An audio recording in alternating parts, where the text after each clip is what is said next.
Baseball presented by Burger King. Now it's the Twins' turn to have their home opener at Target Field. Yeah, it's cool, but it is beautiful, and the Twins are opening up their home schedule with the first of 3 against the Los Angeles Angels. And we welcome you to Target Field. Dick and Bert with you for the home opener. And the Twins struggled, of course, in Baltimore over the weekend. The Angels struggled at home against the Royals. And one thing that is nice for the Twins this year, they've got Nick Blackburn going today, and typically he's been awfully tough in his home ballpark. Boy, he really has. Last year, Nick Blackburn struggled a little bit. He had some forearm problems that he got corrected at the end of the season. But Blackburn, over his career, 24-15 here in Minnesota. So Blackburn looking to do that here this afternoon against a very good hitting Anaheim ball club. Yeah, they think they're going to score a lot of runs with the Angels this year, mainly because they went outside the organization and brought in Albert Pujols and his historic numbers. You're getting one of the best baseballs, if not in the game of baseball, and Albert Pujols, a tremendous influence to a ball club, and what he does in that lineup. Here today, he's going to be hitting third. Albert Pujols, in his first 11 seasons, 445 career home runs. And you see where he ranks with a lot of greats, Hall of Famers and future Hall of Famers. Seems like it's been forever since the Twins have actually opened a season at home. They typically start on the road. You really can't ever get tired of this. This is a very special day, regardless of what happened in Baltimore. Yeah, this is something that as a player you're excited to come home and also, get the opportunity to play in front of your home crowd. Now, they know they did not play very well in Baltimore, so they're on a mission. They're on a mission, hopefully, to have a very consistent ball game here against a ball club that right now is probably favored to win the Western Division, the Angels. Well, one team in recent Twins history that got off to a much better start than this year's team, the 2002 team. And the Twins with a nice gesture honoring that team before the game here today. Yeah, that 2002, a reason that Target Field was built, I think, because of the opportunity and the success of those early clubs in the early 2000s. 2002 Twins got off to a quick start in Kansas City, went on to win a division championship, won a playoff round before being eliminated by the Angels. And let's honor that special group of Twins players down on the field. They were the get-to-know-them Twins, and not only did we get to know them, we learned to love them. Amazingly, this team never left the top of the Central Division standings that season after May 25th. 10 years ago, they brought playoff baseball back to the upper Midwest and were just one step away from a World Series appearance. Today, we welcome them back to throw out our opening day 2012 ceremonial first pitches. First, the coaching staff. 3 were making their major league debuts that season, including pitching coach Rick Anderson, who was in the bullpen. The Twins bench coach in 2002, and currently the third base coach, Steve Little. The third base coach was a familiar face to Twins fans, one of 7 Twins players to play on both Twins World Series teams. Welcome back, Al Newman.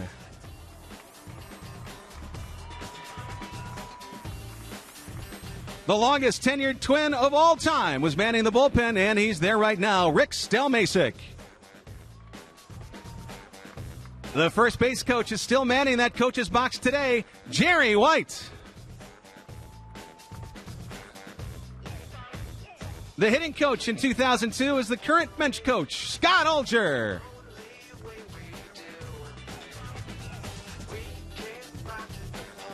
And the rookie skipper. When he got the job, he wasn't sure his team was going to be playing. But 10 years later, he has 6 division championships on his list of credits over the last decade. The manager, Ron Gardenhire. Today we have 11 members of the 25-man roster with us, including the starting pitcher who had an injury-plagued season after winning 17 games in 2001. But in Game 1 of the American League Championship Series, he delivered in a big way, holding the Angels to 1 run in 8 innings and getting the win. Number 25, Joe Mays. The consummate utility player that survived 8 straight losing seasons to play a key role in the franchise's turnaround. He caught the final out of the Division Series Game 5 win over Oakland. Number 7, Denny Hawking. 3 years earlier, he tossed the Twins' fourth official no-hitter. In 2002, he won 13 games and also started and won a big Game 4 against Oakland in the division series. Number 21, Eric Milton.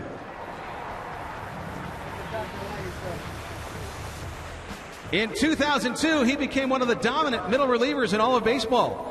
His 6-0 record and 2.13 ERA told the numerical story, but it was his intense, intimidating glare and his loyal fan club that the Twins faithful remember the most. Still pitching and a current member of the Los Angeles Angels, number 32, LaTroy Hawkins.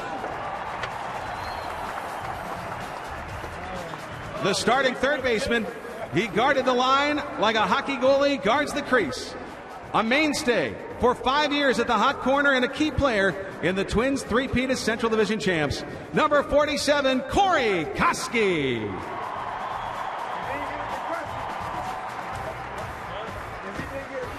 On opening day 2002, he homered to start the game in Kansas City.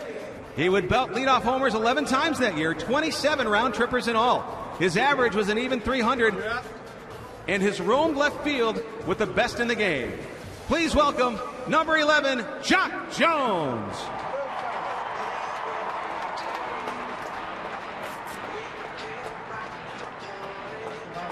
A true symbol of the Twin style. He did it with defense and hard work. A Gold Glover, as a get-to-know-him Twin, the baseball world learned to pronounce his last name correctly, as he was a nightly mainstay on Web Gems. Number 16, Doug Mankiewicz.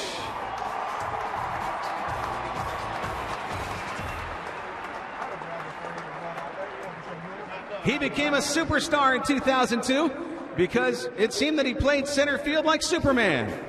When he wasn't robbing home runs and bouncing off the baggie or the Metrodome turf, he was smacking 70 extra base hits, including 29 homers. Few Twins have been more popular, and we get the chance to see him play today. Number 48, Torrey Hunter.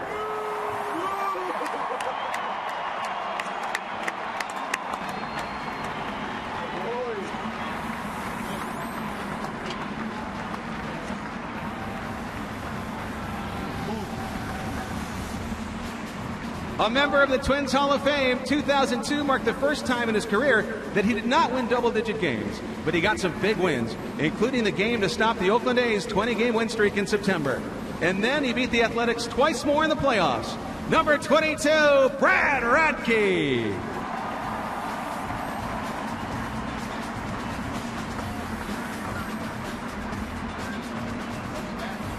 When Ron Gardenhire was named manager, the first thing he did was name a new closer. All every day Eddie did was make an all-star appearance and set a team record with 45 saves. No Twins pitcher has appeared in more games in franchise history. Unleash the fury!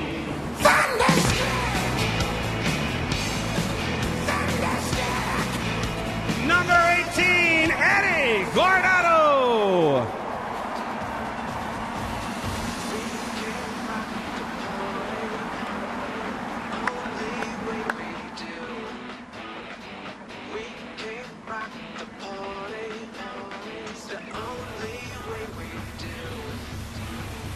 We salute the 2002 Twins and fondly remember how they helped turn the fortunes of this franchise around, and they did it with smiles on their faces. And they did it the Twins way.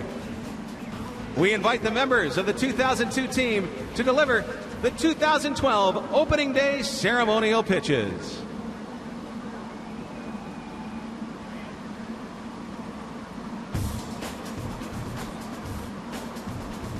Gentlemen, it's your pitch.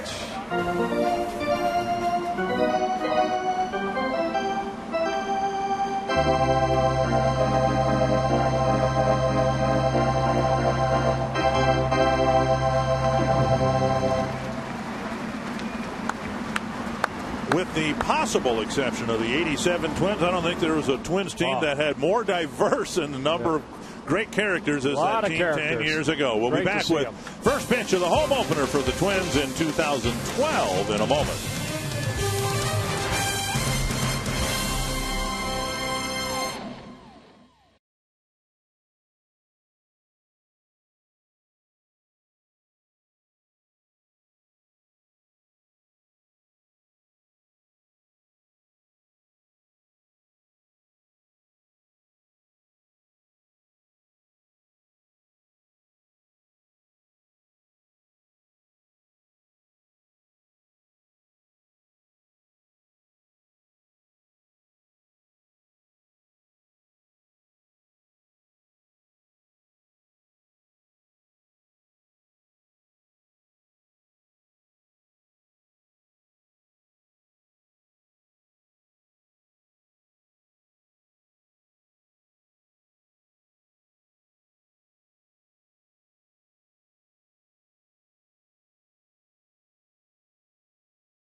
Swing and a miss. Bauer's throw. Good throw. In the front office and in the heart of the batting order. It's hit deep and it's gone. It's for the players who have turned the page on 2011. That's hit well to left field. And the newcomers bringing hope for 2012. It's for rookies celebrating their first home opener at Target Field. And it's for the fans who have waited 6 long months to hear the crack of the bat.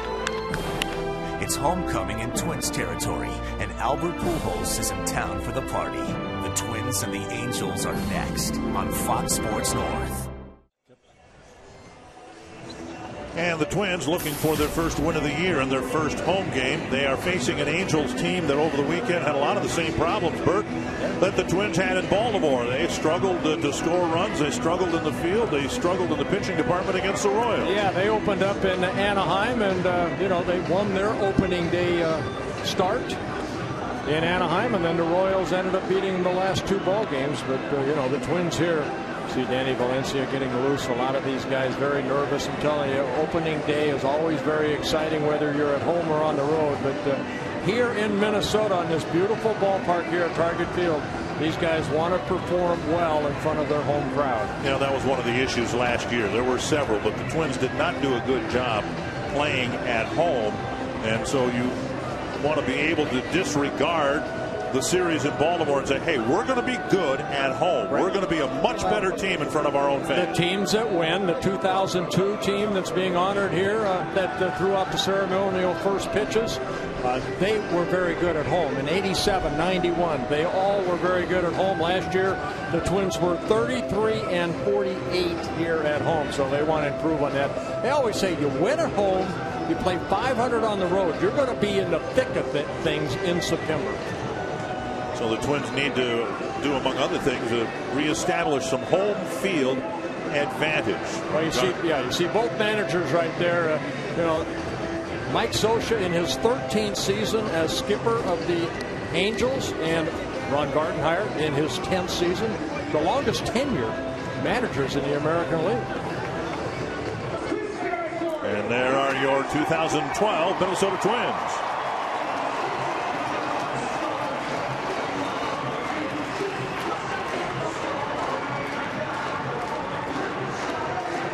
You see Joe Mauer getting the start at first base. And we'll take a look at the Angels Menards batting order. Eric Ibar, their leadoff man. Howie Kendrick hitting second. And we better get used to this, I guess. He'll be in the Angel lineup for the next 10 years. Albert Pujols hitting third. Kendrys Morales hitting in the cleanup spot. Torrey Hunter, Bobby Abreu, a traditional Twins killer. Then Alberto Callaspo, Chris Iannetta, and Peter Borges. And Nick Blackburn making his 119th Major League start. This is his first home opener. So Blackburn very excited. Those are his numbers from last year. He had some forearm problems. He got that taken care of last year. And he had a very, very good spring training. He moved over on the pitching rubber a little bit toward the middle. He's got his sinker back down. And that's the key to Nick Blackburn. Keep the ball down. And use his defense. Here is the Northland Ford defense. Josh Willingham, Denard Span, Trevor Plouffe in the outfield.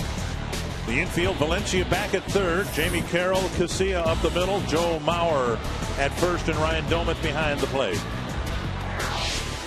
With the mild winter, Larry DeVito and his grounds crew are able to get this field in July-type shape just about.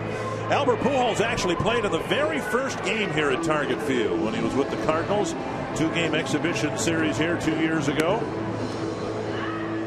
And he and the Angels hoping to recover from a slow start. They've, as we said, across the board struggled. They got a great start from Jared Weaver on opening day, and they picked up a win there, but their starting pitching has let them down. The fielding has let them down. Base running mistakes, poor hitting. So we'll see if the Twins can take advantage of all of that, extend all of that, and pick up a win here today. Well, we just showed you the defense behind Blackburn. Blackburn not a strikeout pitcher, so if he has that sinker down, he's going to get a lot of ground ball out. So the infield has to be very aware of that. Be ready. Be on your toes. And Valencia is already in on the grass at third base. Take the bunt away from Ibar. Very quick switch hitting. Steps up as if to bunt, takes a strike.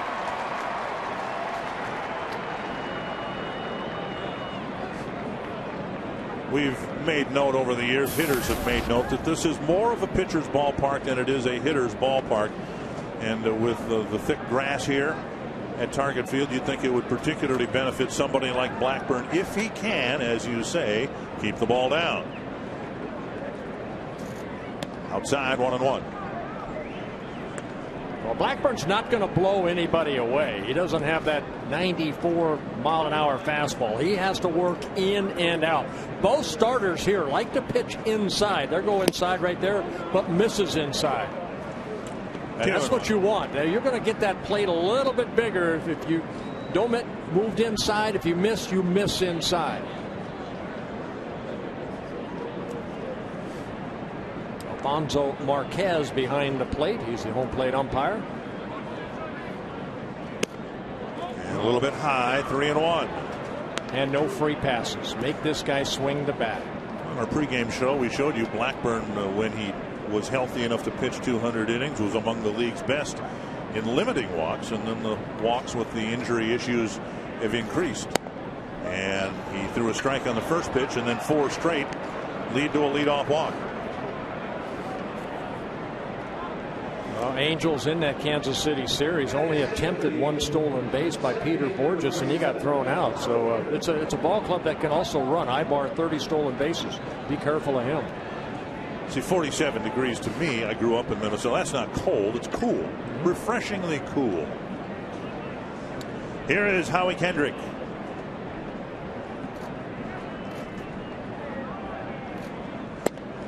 And Blackburn misses inside, ball 1. Yeah, they feel in I still want to say Anaheim. They say we're not supposed to say Anaheim, but I grew up there. But I grew up with the California Angels, the Anaheim Angels, and now they're supposed to be the Los Angeles Angels. But I'll just call them the Angels, okay? Okay. They say with the Angels that the one that's going to really benefit is this guy right here, Howie Kendrick, because of who's on deck now with Albert Pujols. 6 straight out of the strike zone from Blackburn. Why is he going to benefit? Because of Pujols' power and his average. And you don't want to walk this guy to get to Pujols. So he's going to see more fastballs. He's going to have an opportunity to swing the bat on more fastballs than any other pitch. There's a strike that shaves the inside corner. 2 pitchers allowed to blow on their hands because of the cool afternoon.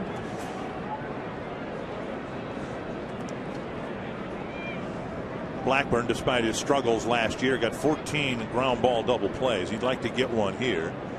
Twins have turned a number of double plays. Oh, they've got him picked off. Just got back.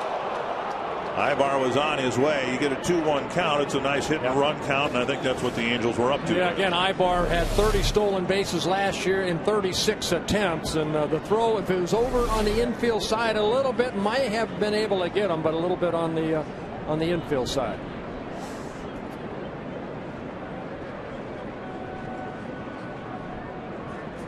Ibar goes, and the pitch lifted to short right field. Plouffe coming in. 1 away. And that will bring up Prince Albert Pujols. Of course, everybody knows that Pujols signed that huge contract over the winter after 11 seasons with the Cardinals. Not only the 445 home runs, it's the career average. Came into this year hitting .328 in 11 seasons with the Cardinals. 9-time All-Star. 3-time National League MVP.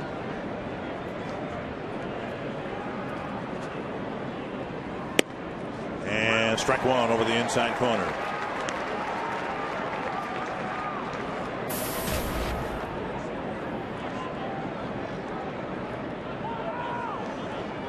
Pujols again played a couple of games here that didn't count. The first 2 games played on this field. Bounced to third. Valencia gobbles it up.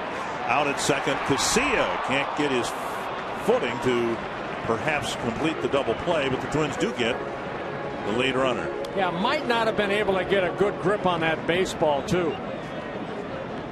Ibar with his speed got down there quickly to try to break up the double play, and watch Casilla right there in the exchange. You can see a little trouble getting a good grip on that baseball, and alertly just gets out of the way. So 2 down. And now Kendrys Morales. The 2 designated hitters in this game today each have comeback stories they would like to complete. In Justin Morneau's case, of course, he'd like to have the concussion symptoms behind him and just go out and play baseball. Well, for Morales, one of the more bizarre, serious injuries that baseball has ever seen. Was ready to pounce on home plate, and in fact did after a walk-off home run. A line drive to center and a severely broken. Here's Span firing towards third. It comes through. The ball hits Pujols. He's able to gain third base with Morales delivering a single to center. Yeah, Dick, on Morales, it wasn't only the game-winning home run, it was a game-winning grand slam, and you know that excited him, and he jumped into the crowd at home plate and then ended up breaking that left leg. But good swing right there by Morales, a switch hitter, good hitter from both sides of the plate. Pujols going from first to third, slides in safely.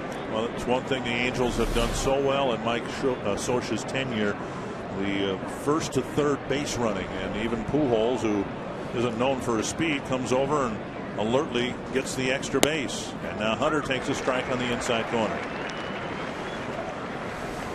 Now, whether it was the yips or whatever, Blackburn seems to have figured it out. Now he's throwing strikes. Well, it's opening day. You're going to be jittery. You're going to be nervous. You have to settle down, take a deep breath, hopefully get this final out here of the first inning. Just missing the corner. 1-1. Torrey Hunter in his 5th season with the Angels, of course, with the Twins from '97 to 2007, 11 seasons. Wore a Twins uniform.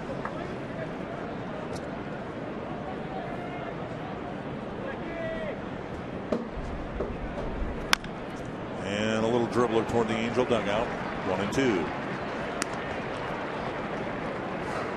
Hunter in the last year of his deal with the Angels says he wants to hopefully play for the Angels, but he wants to play someplace where he can win a World Series. 1-2. Blackburn to Hunter.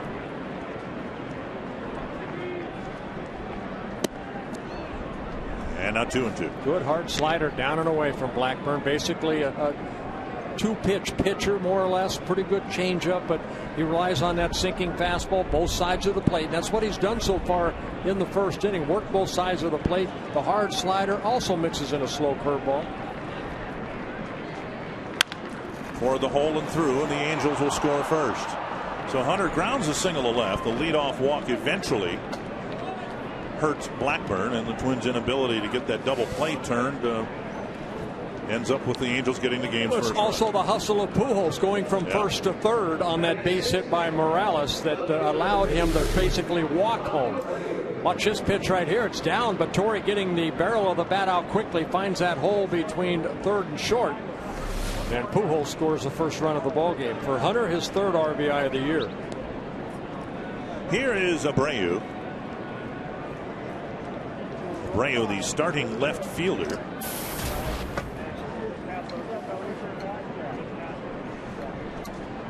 Scioscia's got his hands full with Vernon Wells also out there as an outfielder. Abreu in spring training was kind of contemplating, hey, maybe I don't fit in the picture of the Angels in 2012. There was talk last week that the Angels were talking with the Indians about trading Abreu over there. He appears to be somewhat of a spare part, although he's always really hit the Twins hard, and specifically Nick Blackburn. Remember the bat years ago, Abreu hit a line drive against Blackburn's face. Yeah, this guy's just a professional hitter. 17th season at the major league level, 4th with the Angels. Came into this year hitting .293. That was his average. 284 home runs. A lot of extra base hits. Down the left field line. That's trouble. And it's a fair ball into the corner. Morales will score. And it's a ground rule double. Hunter will be pegged at third base. And there's one of those extra base hits right there. Just taking that fastball up and just hitting it the other way. So the Angels take an early 2-0 lead on Nick Blackburn and the Twins. Domet wanting it down, but the ball kind of tailed back over the plate. That's that two-seamer stayed up.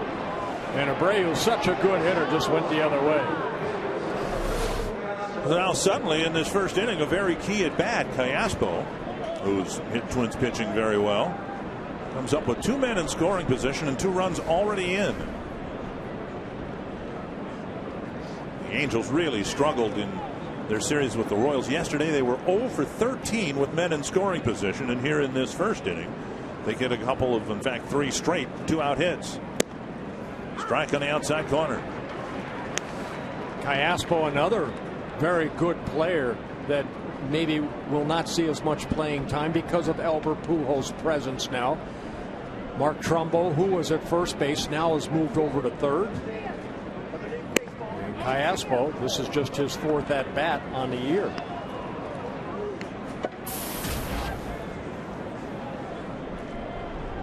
'24th pitch for Blackburn in this first inning, as he goes after the 7th batter of the inning. Smothered by Domet, and it's 2-1.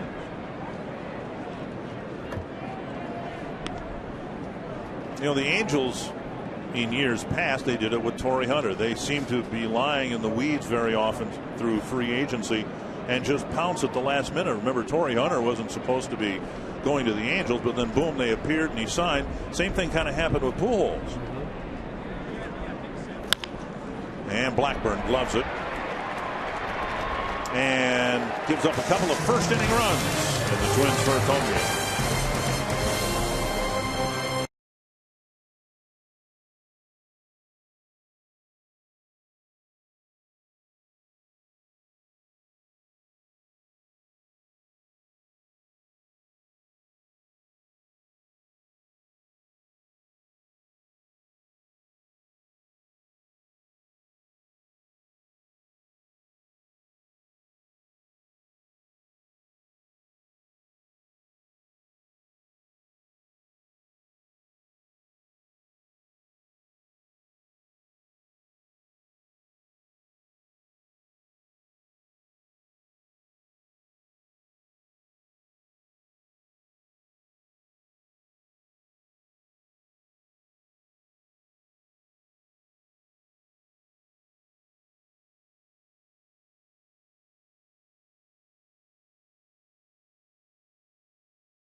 The first inning like the Angels did, with the Angels getting a couple of first inning runs. It's been a problem for the Twins scoring early in games, scoring generally. But here is the Menards batting order. Span leading off, Jamie Carroll hitting second, then Joe Mauer, Justin Morneau, Josh Willingham, Ryan Domet, Danny Valencia, Trevor Plouffe, and Alexi Casilla. And on the mound for the Angels here this afternoon, it'll be C.J. Wilson wearing a different uniform. The Twins saw him when he was with the Texas Rangers as a free agent, signed a 5-year contract with the Angels over the winter. Those are his numbers with the Rangers last year. 6th in the Cy Young voting with that 16-7 mark.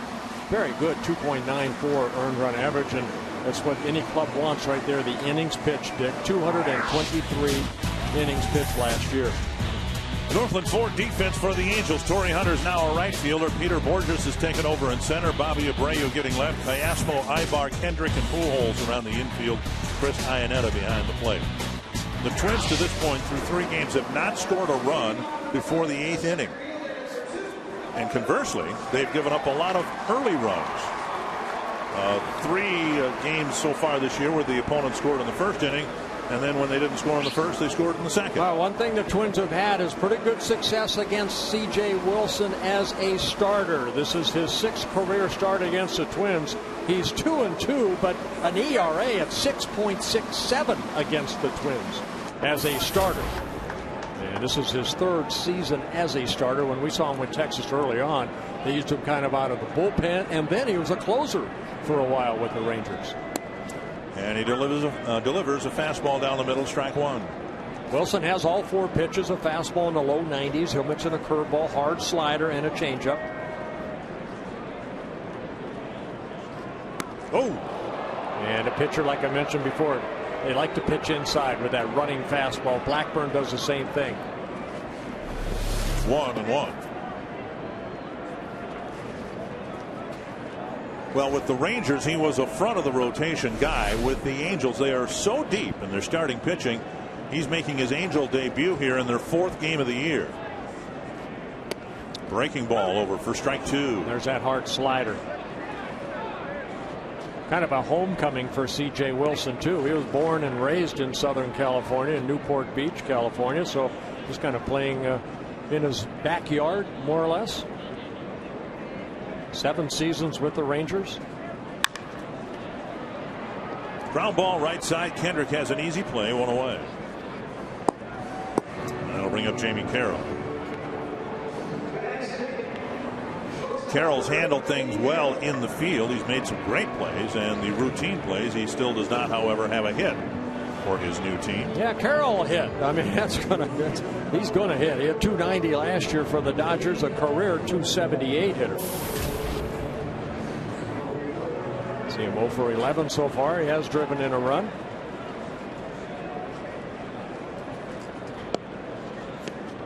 Missing inside, ball 1. Carroll always reminds me when I see him play of a Tim Foley. That was my shortstop with the Pirates. Kind of chokes up on the bat, just kind of making good contact, try to hit the ball back up the middle. Not much power. He has only 12 career home runs in almost 3,000 major league at bats, so more of a line drive type hitter.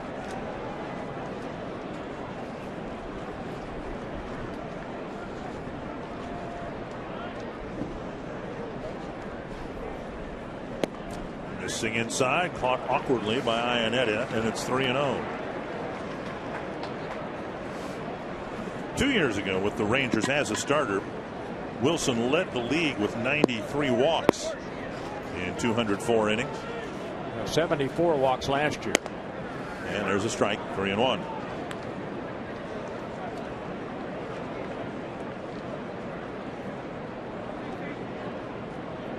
Wilson made the All-Star team last year for the American League. And Carroll draws a walk. We'll see if the Twins can turn a 1-out walk into some runs, as the Angels did their leadoff walk. In the lineup at first base in the home opener, Joe Mauer. First baseman number 7, Joe Mauer. Now, Mauer, one of the strengths, one of the hallmarks of his career so far is his ability to hit left-handed pitching, but he has not had much luck at all against C.J. Wilson. Yeah, just 1 hit and 19 at-bats. His hit in Baltimore in the 10 at-bats, an infield hit.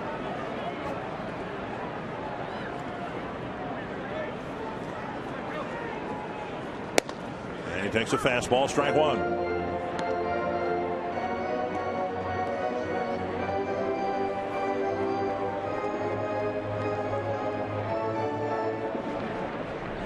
Talking about the Angels kind of laying in the weeds come free agency. They kind of pounced on C.J. Wilson too. I don't think there were too many people who thought the Angels, after signing Pujols, would be willing to spend what it took to get C.J. Wilson. Yeah, they spent a lot of money on those 2 free agents, but they're trying to win a World Series. They feel that they have the other elements around these 2 signings with the Jarrett Weavers and the other players that they can compete against the Rangers and get back to what they conquered for so many years, winning that Western Division. And with what the Rangers have done the last couple of years, you want to pull up to the table in the American League West, you better spend some money. Breaking ball over, and Mauer's gone on 3 pitches. Yeah, that's a little bit bigger curveball right there. We saw the hard slider that Span grounded out on for the first out, and here's the bigger breaking ball. It kind of sweeps across the plate, so Wilson picks up his first strikeout. Here's Morneau, and not much offensively to hang your hat on in Baltimore, but one thing that we saw in all 3 games is Morneau's ability to hit the ball and spray hits to all fields. Just 3 games, but he got a couple of doubles. And he lifts it foul over the Angel dugout.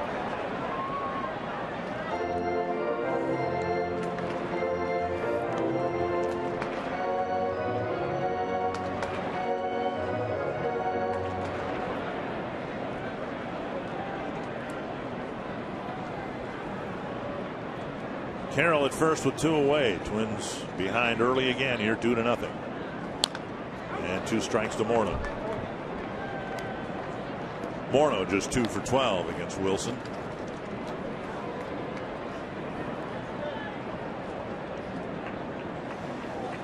Some dessert at the Metropolitan Club. It's good. 2-run home run right here. It'd even look better. Off of Wilson. Good play by the shortstop Ibar. A rocket up the middle. And it goes 1-6-3 in the inning ends.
Local Northland Ford dealers.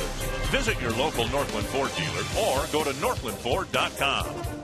And by Menards. Save big money on all your home improvement needs at Menards.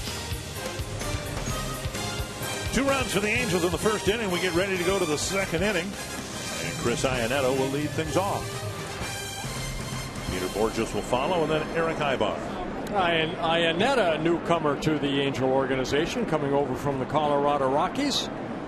Spent 6 seasons as a catcher of the Rockies. Breaking ball down and away, ball 1. Angels traded right-handed pitcher Tyler Chatwood over to the Rockies to acquire Iannetta.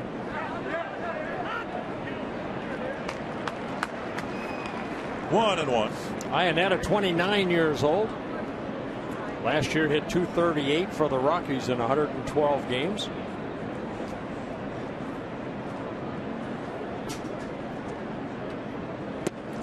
Came inside with a sinking fastball and had a swinging strike, 1-2. There's a conjure, I believe, that they look at him as their future catcher in the Angel organization. They had Mike Napoli, now with the Rangers. Jeff Mathis. They've gone through some different catchers over the last 4 or 5 years. Of course, all of them have to play for one of the best defensive catchers of his era, Mike Scioscia. Oh, you like to sit on top of home plate when that runner came in. You're not crossing this. You're a troll. Swinging and missing. Iannetta's gone, 1 away. Mentioned not much happened right in Baltimore, but Roy Smalley It looked like the early returns are in. Jamie Carroll looks like a pretty good defensive shortstop. Yeah, and you guys know me. That shortstop. I like watching great shortstop play, and we've seen it from Jamie Carroll so far. He's made 2 really terrific plays, more than 2 actually, but here got a great jump on this ball, and then over the shoulder, then a nice diving catch and strong throw. He's also made some really, really good plays, guys, that were very, very subtle. Nice hands. He's been very steady and made all the plays. Peter Borges, the hitter. Good to have Roy Smalley with us on Twins television again. Hey, Roy, I know you played until your 40s. You know, with Carroll at 38 years old, I mean, he's still pretty active out there. He looks really, really good. Of course, you know, that little body, it's easier to move around when you get older. That's what happened. 2-1. All that said, of course, he'd like to get his first hit. He's drawn a couple of walks, but he and Casilla have combined up the middle to turn some double plays. There's a little humpback liner for out number 2. Yeah, good fastball in right there, kind of tied Borges up, and he hit that little soft liner to Carroll. And now Ibar, who drew the leadoff walk that led to 2 Angel runs in the first inning. Well, Blackburn, too many pitches in that first inning, 25 pitches, doing a better job this inning, just trying to get some quick outs here.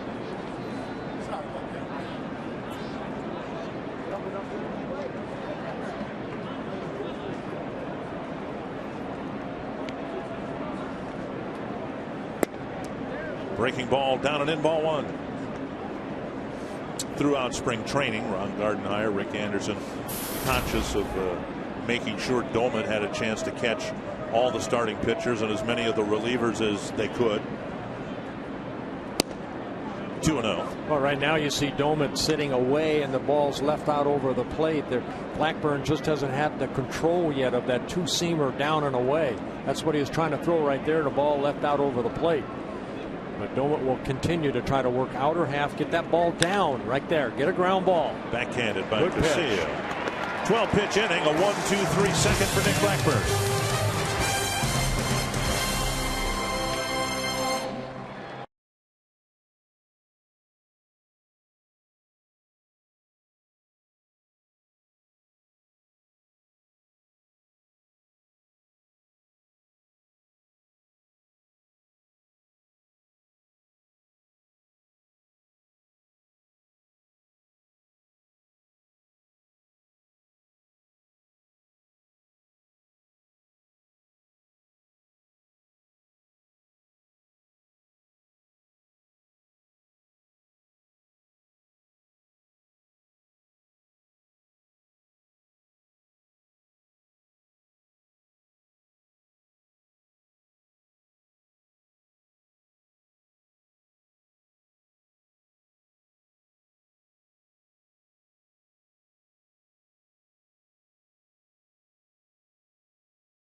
The free agent market to get C.J. Wilson, and he lines up 4th in their very good rotation.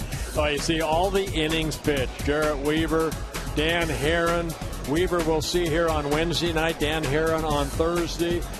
And Santana had a great year last year, inning-wise. Very good ERA. The wins weren't there, and then they go out and get C.J. Wilson, over 200 innings. Mike Butcher's got to be in heaven as a pitching coach for Mike Scioscia. That hey, these guys want to go deep into the ball game. That helps me. Thank you very much. Josh Willingham will lead things off. Ryan Doman, Danny Valencia will follow. A right-handed batter, a switch hitter, and another righty. And there's a belt high strike. What was interesting, though, that the Angels weren't really in contention much in the second half of the year last year. They finished below 500 the year before.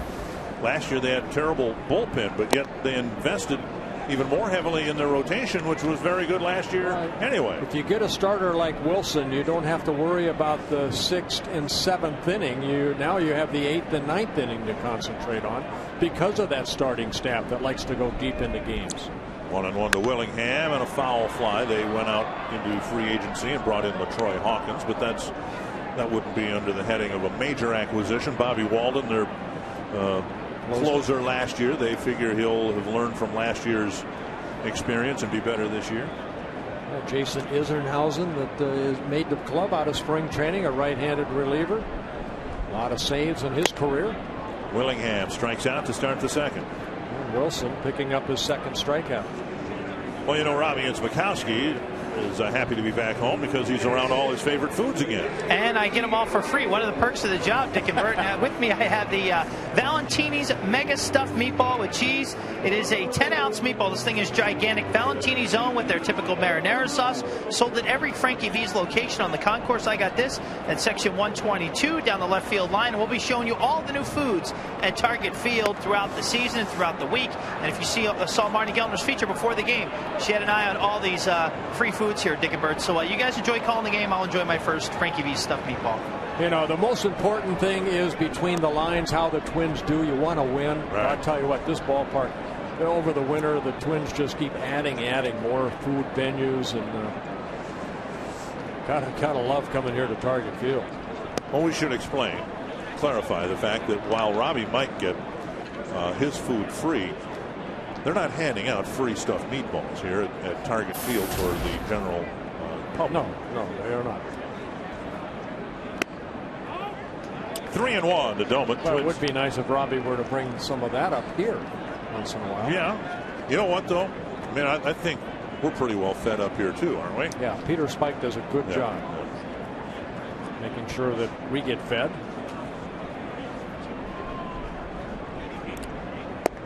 And Doman draws a one-out walk. Well, the Twins got one in the first inning, didn't do anything with it. We'll see if they can cash in here in the second. Valencia will hit 1 for 7 on the year. Didn't play yesterday. Sean Burroughs got the start at third base.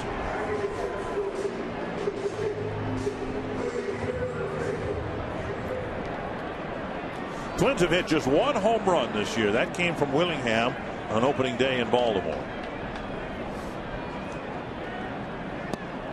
Down low, ball 1. Well, Danny 3 for 8 lifetime against C.J. Wilson. 15 home runs last year.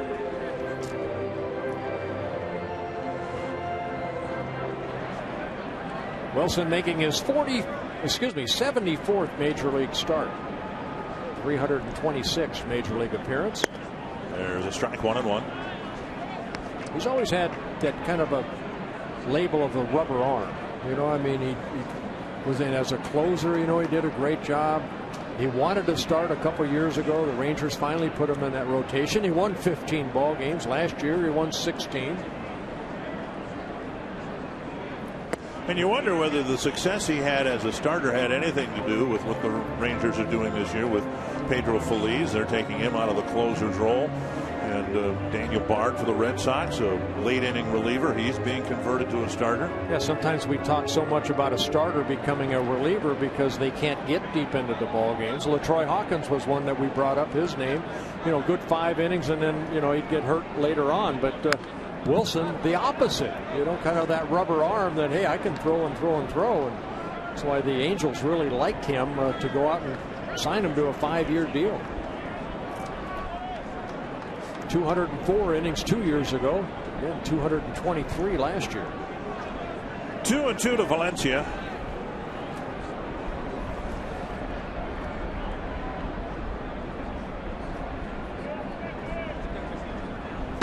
High fastball, and he chases 2 down. And Wilson picks up his 3rd strikeout to go with his 2 walks. Tickets to see the Cubs, Phillies, and Brewers are going to be hard to come by this summer, but one way of getting your ticket without any problem is joining the Twins season ticket family. 20-game and 40-game packages are still available And packages begin at just $220. Call 800-33-TWINS or visit twinsbaseball.com to learn all there is to learn about the benefits of being a Twins season ticket holder. Here is Trevor Plouffe. To the glove of Wilson. And the Twins again get a one-out free pass but leave the runner aboard.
Value player of the game.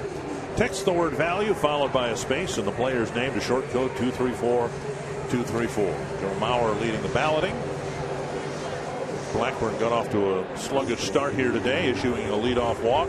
Couldn't get out of the inning before the Angels put it a deuce up there. Well, now your job is, if you're Nick Blackburn, like he did in the second inning, get ahead in the count, get some quick outs, let your team hopefully get you some runs, but keep it at 2-0. Here's Howie Kendrick, hit a fly ball down the right field line. Plouffe gathered it in for the first out of the inning, and he takes strike one. Blackburn had a very good spring training, a healthy spring training to begin with. He had kind of a peculiar injury last year. A little roller to Carroll. And now over to Mauer, one down. And it'll bring up Albert Pujols. Oh, you can see Blackburn settling down a little bit. Let's take a look at our GMC.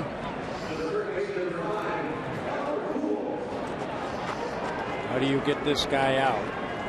Nick Blackburn. Good luck with that. Mound. You still have to try to stay with your strengths, but see if you can get this guy to first of all work hard away like that. That's looked like a pretty good pitch. Stay away. Elevate if you're going to go inside on the inner half. He's very quick inside. You have to make sure you get that ball in there like that right there. And then he might chase that slider if he get ahead in the count.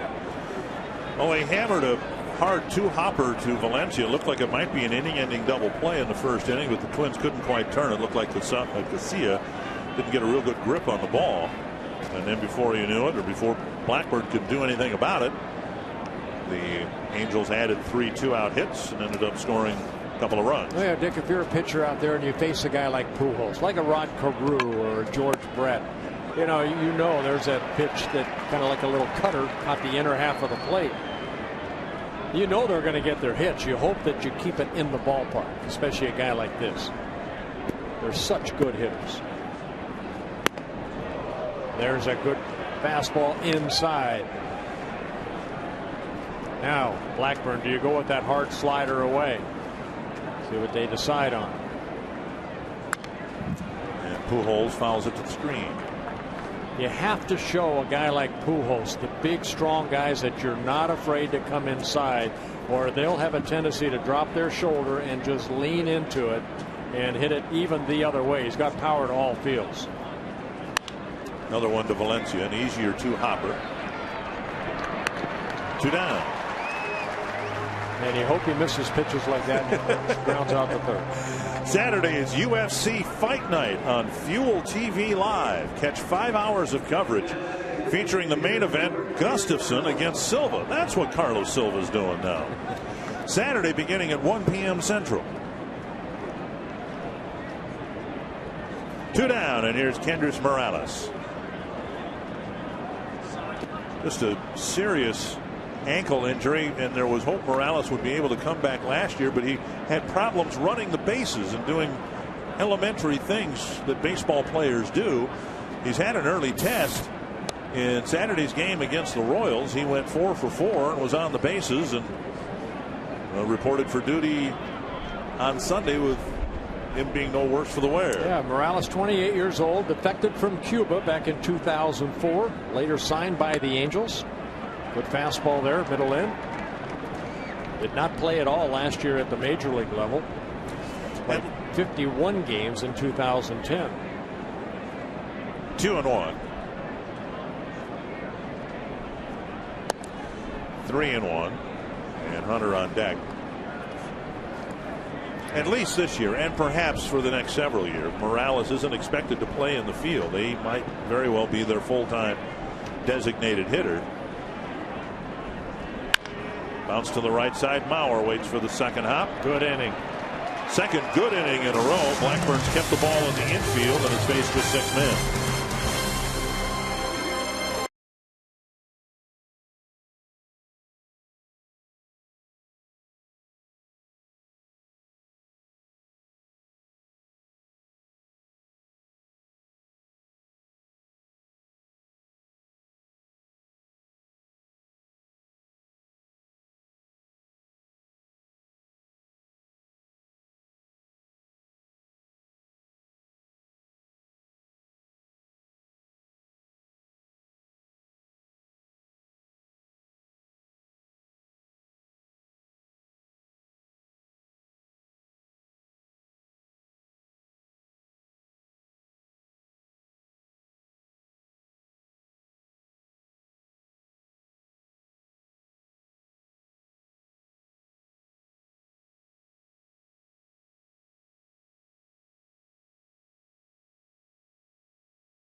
To you by Sanford Orthopedics and Sports Medicine for the everyday competitor in all of us. By Century Link. And by Grand Casino. The best stories start here. 2 first-inning runs for the Angels. They've got a 2-0 lead. Twins will hit here in the bottom of the 3rd inning. We're happy to have Twins general manager Terry Ryan with us. Terry, this is very early in the season, obviously, but we've already been shown that the spring training, the numbers that are accumulated by players individually don't mean a thing, do they, once the regular season starts? Yeah, unfortunately, that's accurate, Dick. Some of the things that we saw down in spring training, we didn't take to Baltimore. That's not the way we had it mapped out, but we need to start adjusting here to some of this pitching.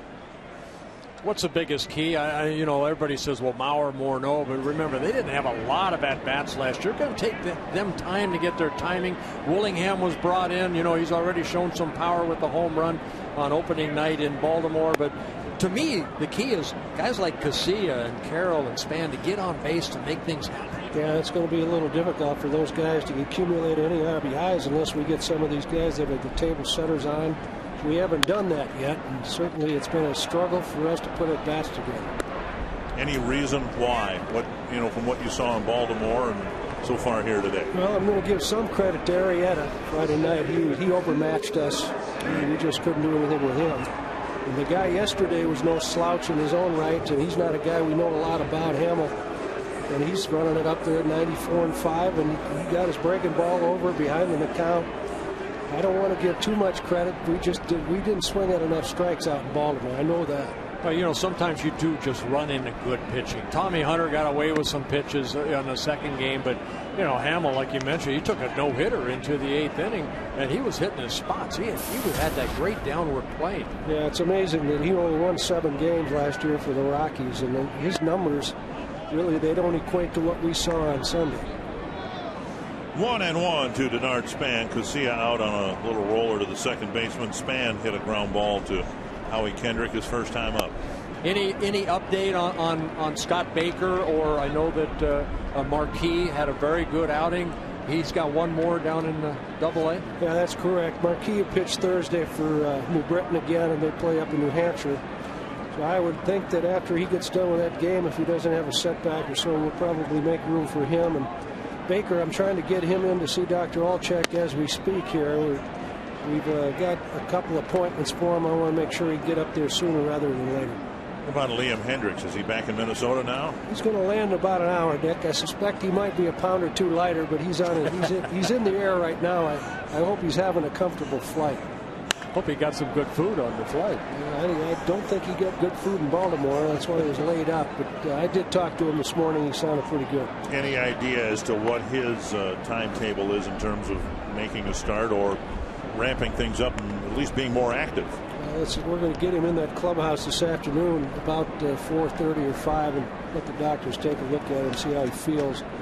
But we can put him in the bullpen to ramp him up. We got Swarzak certainly did a nice job yesterday, so we can take our time with Hendricks. Yeah, a lot of viewers may not know, but Leon Hendricks had food poisoning and missed his start yesterday in Baltimore because of that. Span swings through strike 3.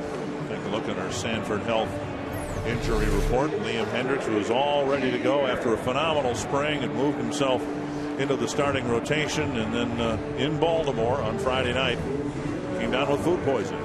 It is amazing some of the things that can go on through the course of the season, and we've already seen a few here. But there's nothing you could do about Marquis. His daughter had a severe injury on a bicycle, and of course with Hendricks he was all set. I think he was amped up. He had a very good spring and looked like he wanted to take that start. And unfortunately, it wasn't meant to be. We will get him out there. I'm looking forward to Hendrick getting into that starting rotation, because this young man, to me, looks like he knows how to pitch. He's got a good idea. He does. I think he knows how to add and subtract on every pitch. And a little discussion here between, I don't know if that pitch sailed and maybe hit Alfonso Marquez in the left arm. So he's calling his fellow umpires in. Yeah, what I've seen in a ball game so far from C.J. Wilson, he's got that fastball, but it's almost like a riding fastball at times, and that's what it looked like it did right off the end of the glove. Let's take a look right here. Ooh. Ouch. On the left thigh, but also maybe the left thumb sitting on that thumb. Yeah, Iannetta was sitting outer half of the plate, and the ball ended up inside. This guy has a power cutter, but it's 88, 89 mile an hour, and it's tough to decipher that cutter. I'm sure this new catcher, he hasn't handled Wilson very much. When I was with Cleveland, Bob Feller, he said he used to throw a cutter. He called it the old Navy pitch, the old sailor. Yeah, they don't call them drop balls anymore and stuff like that. The old drop ball. You used to have a drop ball. Yeah, drop. That's how I learned my curveball, because of Koufax. It was called a drop back then. It looks like Alfonso Marquez is really wounded. On a chilly afternoon day, that smarts. Right on top of that left thumb.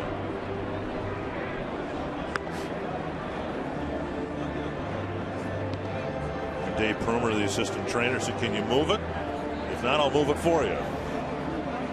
From time to time throughout the year, we always try to say how well the umpires do, and these guys aren't young chickens anymore, some of them, but they're standing out there for 9 innings, and especially when you're behind home plate like that. The catcher's got gear, umpire's got gear, but you got flesh exposed.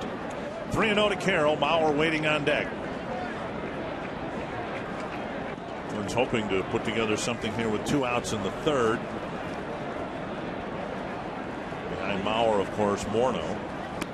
And there's ball 4. Carroll draws another walk. And Terry, granted, there wasn't much to take out of Baltimore, but it sure looked like Justin Morneau is real comfortable at the plate right now. Yeah, I think that going into spring training, he might have been our biggest question on where he was going to be when we left Fort Myers. And the last 12 games or so down there, Dick, he really showed like he was ready to swing the bat. And he did it not only against right-handed pitching, but he faced some pretty good lefties, and he took some pretty good hacks up there. He stayed in. He didn't bail or any of the stuff that you'd be worried about.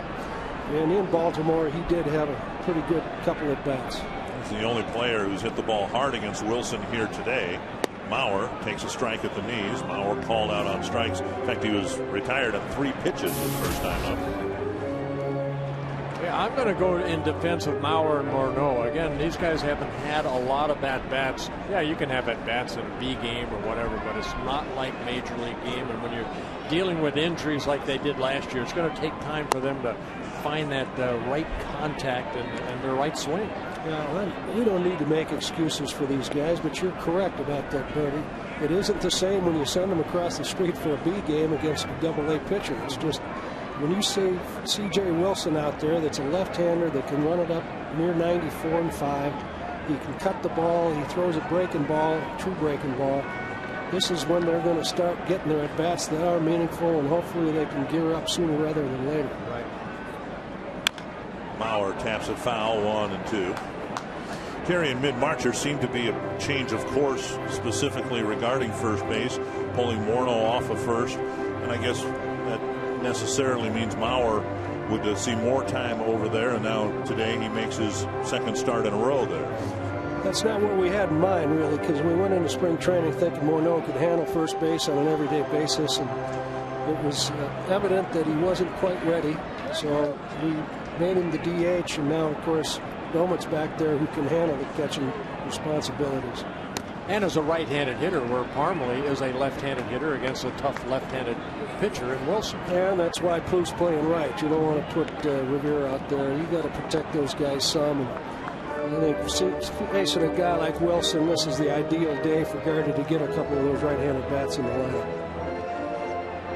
Wilson struggling a little bit with his control. 44 pitches, only 24 strikes. See what Mauer can do here on 2-2. Yeah, Twins don't have a hit yet, but he's walked 3, but he also has 4 strikeouts.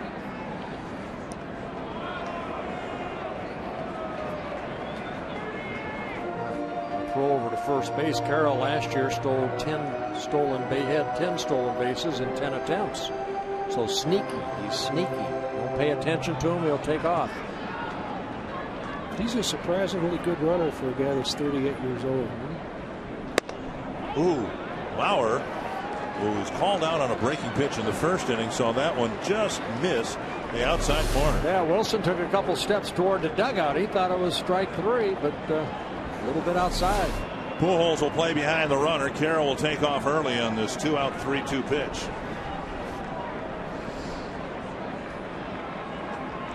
Good spot for a double. And Mauer fights it off.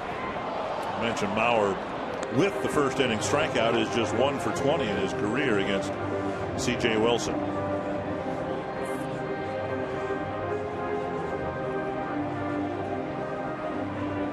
You look at this ball club on paper, the Angels, they're pretty good on paper. They got a guy like Vernon Wells sitting over there on that bench.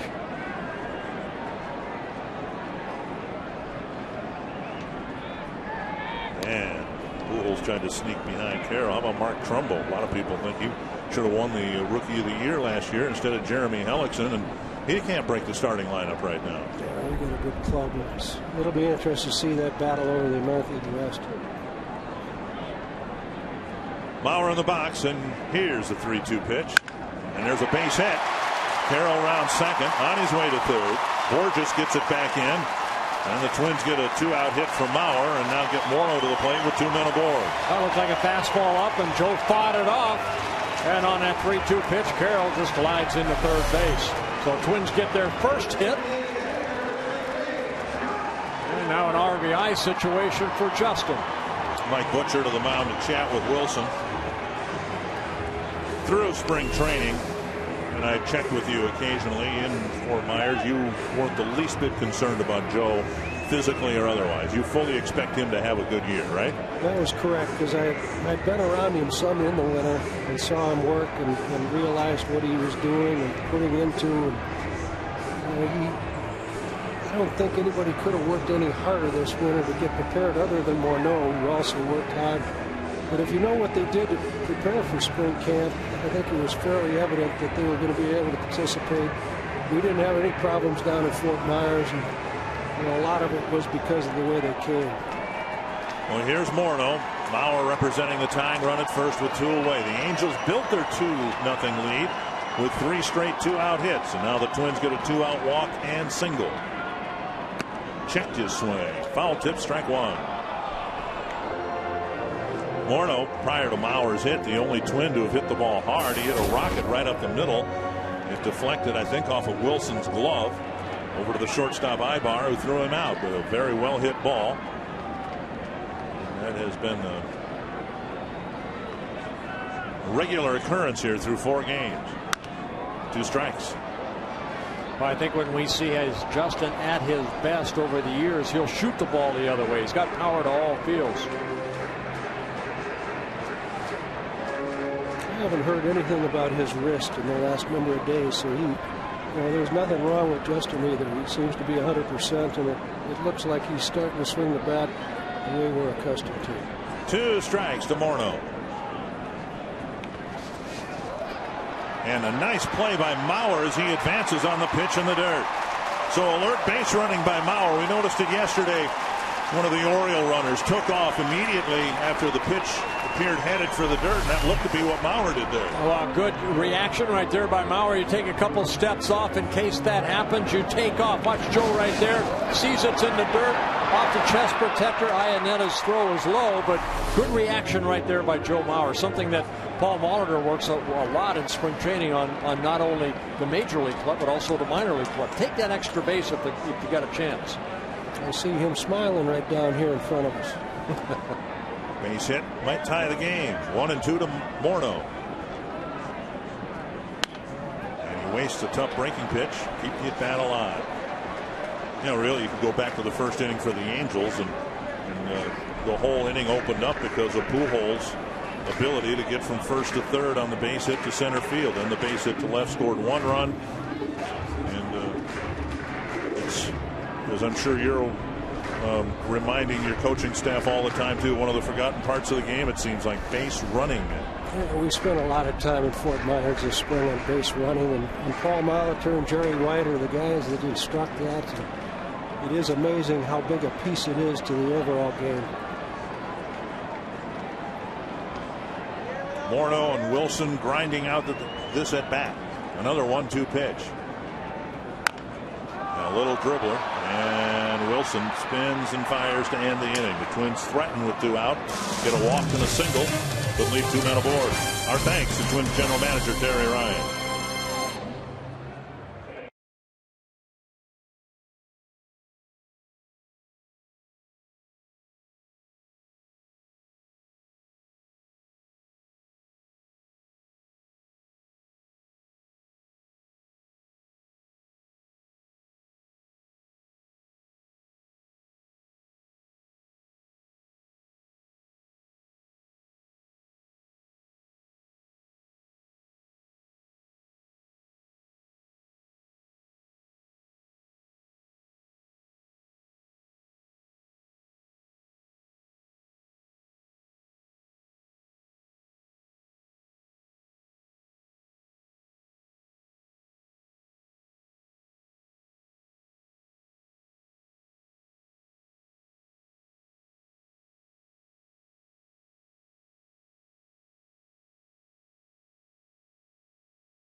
To hold on to a 2-0 lead as we go to the fourth inning. AT&T trivia. And while the Twins didn't fare well in Baltimore, I thought you and I did exceptionally well. Trivia question. I think you answered all of them. Who are the 2 active first basemen to win an MVP and Gold Glove award?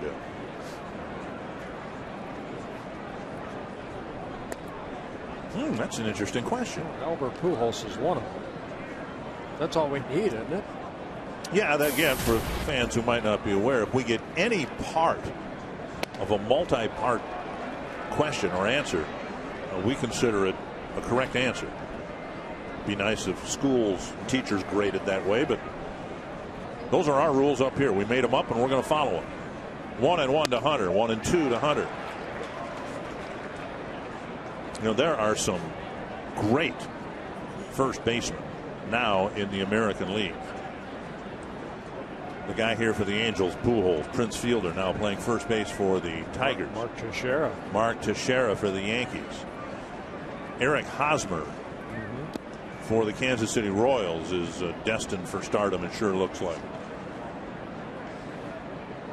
Adrian Gonzalez of the Red Sox. 2-2. Popped up. It's a foul ball. And back into the seats. Hey, Roy Smalley, I know you're down on that camera well. You got a nice view of Blackburn. That first inning looked like he was trying to come inside on some hitters and then missed, but since the second inning he's doing a better job of that. Much better, Bert. And you and I talk all the time about how important it is for pitchers to pitch inside, but especially, I think it's overlooked, especially a sinker ball pitcher has got to impress guys that he can come in there with that ball really sinking hard inside, so that it opens up. Blackburn behind the back takes a hit away from Hunter.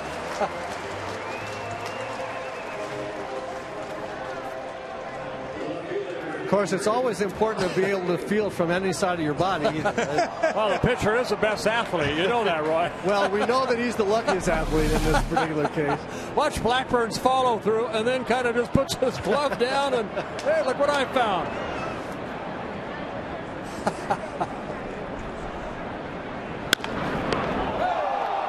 Very nice play. A lucky play, but very nice. And Hunter had the right attitude about it. After all the home runs he's taken away from people over the years, he just has a single taken away from him. Abreu with a RBI double to left field his first time up. Bert, I never saw you work on that play in pitchers fielding practice in spring training. Most of the balls never went that way toward me. They were always over my head, Roy. I saw Frank Viola do that at the Metrodome. Yeah. One time, the ball found his glove. Breaking ball missing. Anyway, Bert, we were talking about pitching inside, and you think about guys that are the straight ball, the four-seam guys pitching inside. But again, I think as you were talking about earlier, it's important for a sinker ball pitcher like Blackburn to impress hitters inside, so it opens up the outside part of the plate. Yeah, just working both sides of the plate and trying to get that hitter not to feel comfortable. If Blackburn just threw that two-seamer away, well, a guy like Abreu's going to know that, hey, there's no fear factor of him coming inside. I'm just going to look for that ball away and shoot it to left field. Right. When you pitch inside, the hitter's got to be quicker. And if you don't get a guy in a hurry, you really don't have, as a pitcher, you don't have much defense against a good hitter if you can't get him in a hurry. Well, they always say if you can make a hitter move their feet, and a good example right there, looked like a little cutter inside, and what Abreu was doing, he was kind of tiptoeing back to get out of the way. So he made him move his feet without throwing a ball near his shoes. Full count to Abreu. And another one hit to the left field corner. Well, one thing Blackburn has done too, since the Abreu at bat, he's thrown his pitches for the most part at the knees instead of up around the belt. Well, he's done a good job since that first inning. The double by Abreu, he has settled down and retired 8 straight Angels. And gotten a strikeout along the way, but the ball's been kept in the infield, and almost always it's been hit on the ground. One little infield pop-up. Foul tip, and Domick can't hang on, and that got the other side of Alfonso Marquez. Oh, boy. So the left thumb is throbbing, and now this foul ball looked like it got the right arm of the home plate umpire.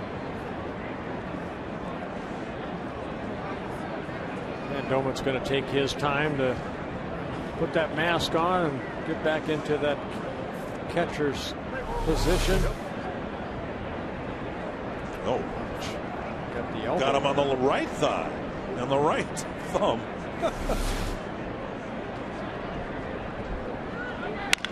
Another ground ball. Mauer backhands it to Blackburn.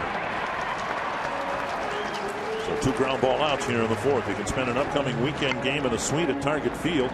Game day suites start at just $2,250. They're available for several weekend dates in April and May. Available suites accommodate at least 16 guests, and a lot of options come with food and beverage included. Target Field Suites, fantastic heated locations for those early season Twins games. Call 800-33-TWINS or log on to www.twinsbaseball.com/groups. 9 straight batters retired by Blackburn, the last 6 on ground ball outs. And 65 pitches thrown. There's ball 1.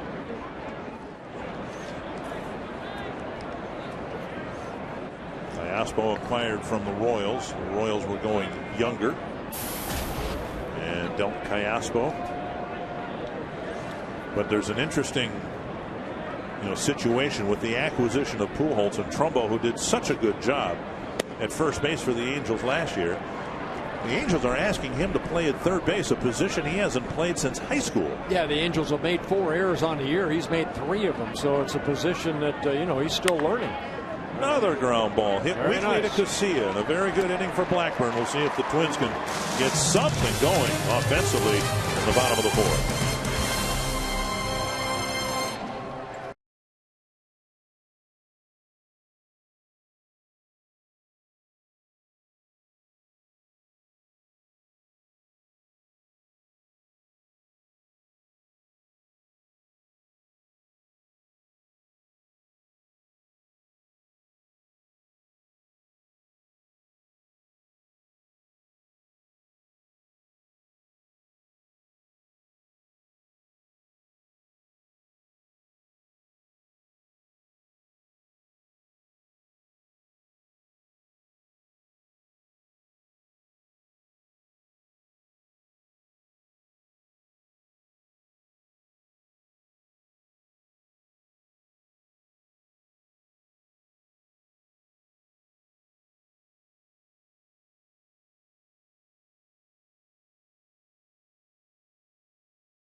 Good to have the game back at home. Twins' first game of the 2012 season, trailing the Angels 2-0. Dick and Bert with you. We've got a whole host of characters helping us on and off the air. We're very excited about the upcoming baseball season. Dick, with a 3 o'clock start, we saw that in Baltimore where the shadows come into play. And right now, Wilson, you see him in the sun and the hitting and the catcher in the shade. Josh Willingham will lead things off. He went down swinging his first time up. A high fly to left field. Abreu going back. Willingham, it's his second. And the Twins are on the board.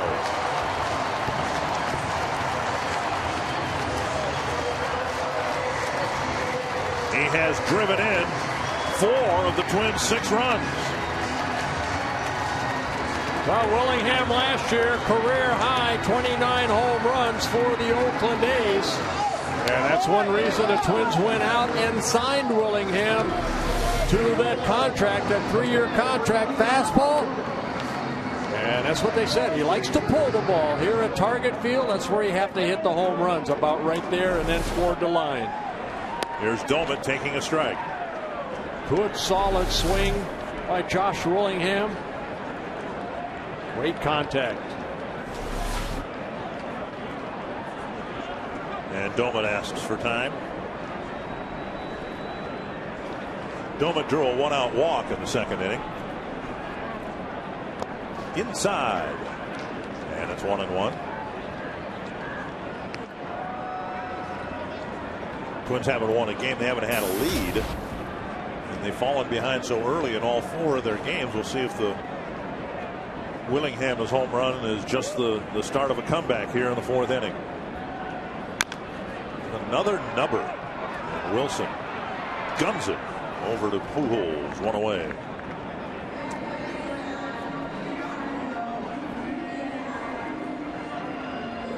And that'll bring up Valencia. Hey, Roy, when you see a guy like C.J. Wilson, we've seen his balls, the ball move all over the place. But when the sun, say he's standing in the sun right now and the hitter in the shade, is it more difficult to pick up the ball? Bert, I always liked as long as the background and the pitcher were in the same sunlight or whatever, I liked it better. As soon as the background was real bright and the pitcher was in shadow with me, I thought it was harder to see. But when you face a guy like C.J. Wilson, who's got such good stuff, and he throws it, as you say, the ball's moving all over the place, you have a tendency to swing a lot of pitches. And the Twins have had success against C.J. Wilson by getting the ball right in the middle of the plate. If you make outs or get yourself behind by swinging at bad balls or balls on the corners you can't hit anyway, it's really, really tough to hit a guy that has this good of stuff.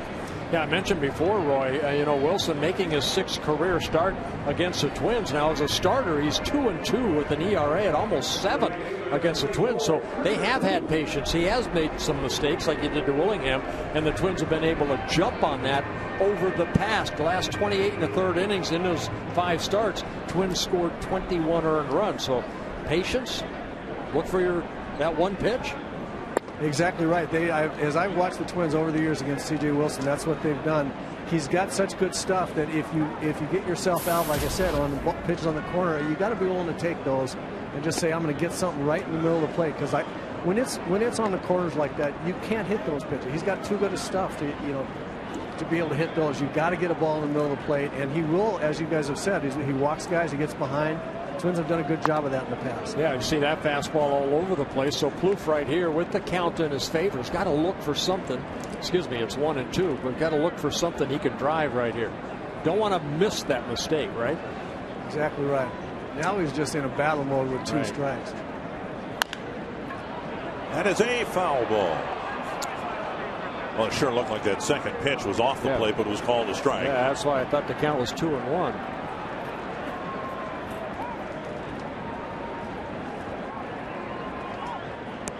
Plouffe has evolved into a hoped-for super utility player.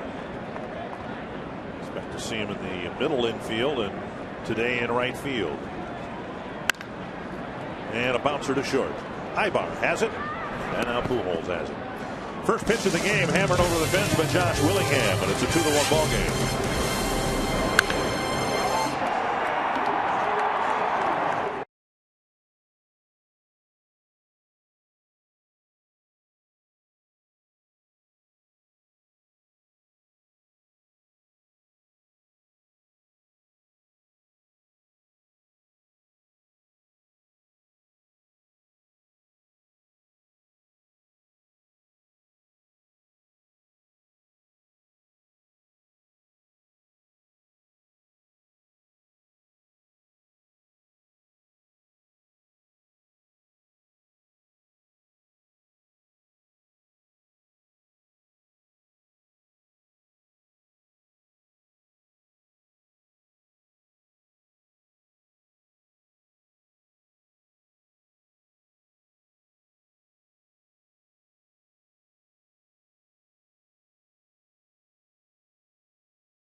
You'll see it each and every home game here in downtown Minneapolis at the Twins home ballpark, as I am standing by with Minnesota Wild forward Matt Cullen, a big baseball fan and a Moorhead, Minnesota native. Matt, as a hockey player, what can you appreciate about baseball and opening day? Well, it's fun. I mean, this is great. It's a great atmosphere. We love the new field. Obviously, being a Minnesotan, it's nice to be here and be outdoors. And I played baseball growing up and through high school, and so I have a lot of respect for their athletic ability and just it's just a fun game. I love it. Talk about the Wild. They finished strong last season. You got some prospects coming up. What can Wild fans look forward to next season, Matt? Well, I think there's a lot of positive things that we put in place. Obviously, it was a tough stretch for us at the end with the injuries and everything. And, if we can find a way to stay healthy and make a few improvements and I think grow as a team. And we went through a lot this year. I think that there's some positives going into the season. Of course there are. And Matt Cullen, Dick and Bert, made a change from his baseball hat to a Twins knit hat. Bauer with a weak little catch of a weak little pop-up off the bat of Ionetta, one away. And that'll bring up Peter Borges. Yeah, Nick Blackburn now is retired 11 straight. Mentioned before, we'll go into it a little bit more detail. Eddie Guardado was supposed to come up here and be our guest, Everyday Eddie, but Everyday Eddie must be in a suite somewhere. But Blackburn, you can see where he's standing on that pitching rubber, more in the middle part of the rubber. It just seemed to me like he was leaving some pitches up early in that first inning. He issued the leadoff walk, which he didn't want to do. But a little nervous. Yeah.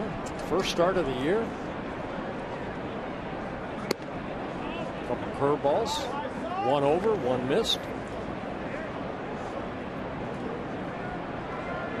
I like right-handed pitchers being over toward the third base side. He's right there pretty much in the middle, but you can see you can get that ball in a lot easier to right-handers than if you're standing over toward that first base side of the pitching rubber. I think we saw that in Ionetta's first at bat. He was able to strike him out. It seemed like he was getting a sinking fastball down and Ionetta was swinging over the top of it. Just like that. And his second strikeout comes against Peter Borges. Now, last year, I talked about Blackburn was on the first base side of the pitching rubber. That means if you're out there on the left side, you see where he's at right there. Okay. Now this year he's moved over a little bit. You see the heel. It really doesn't have any drive. Where now he's in the middle, and now he can drive with his whole shoe, more or less, his whole foot, driving toward home plate. I just like that angle so much better. Blackburn picking up his second strikeout. One strike to Ibar. At the belt, and 1-1. Good pitch.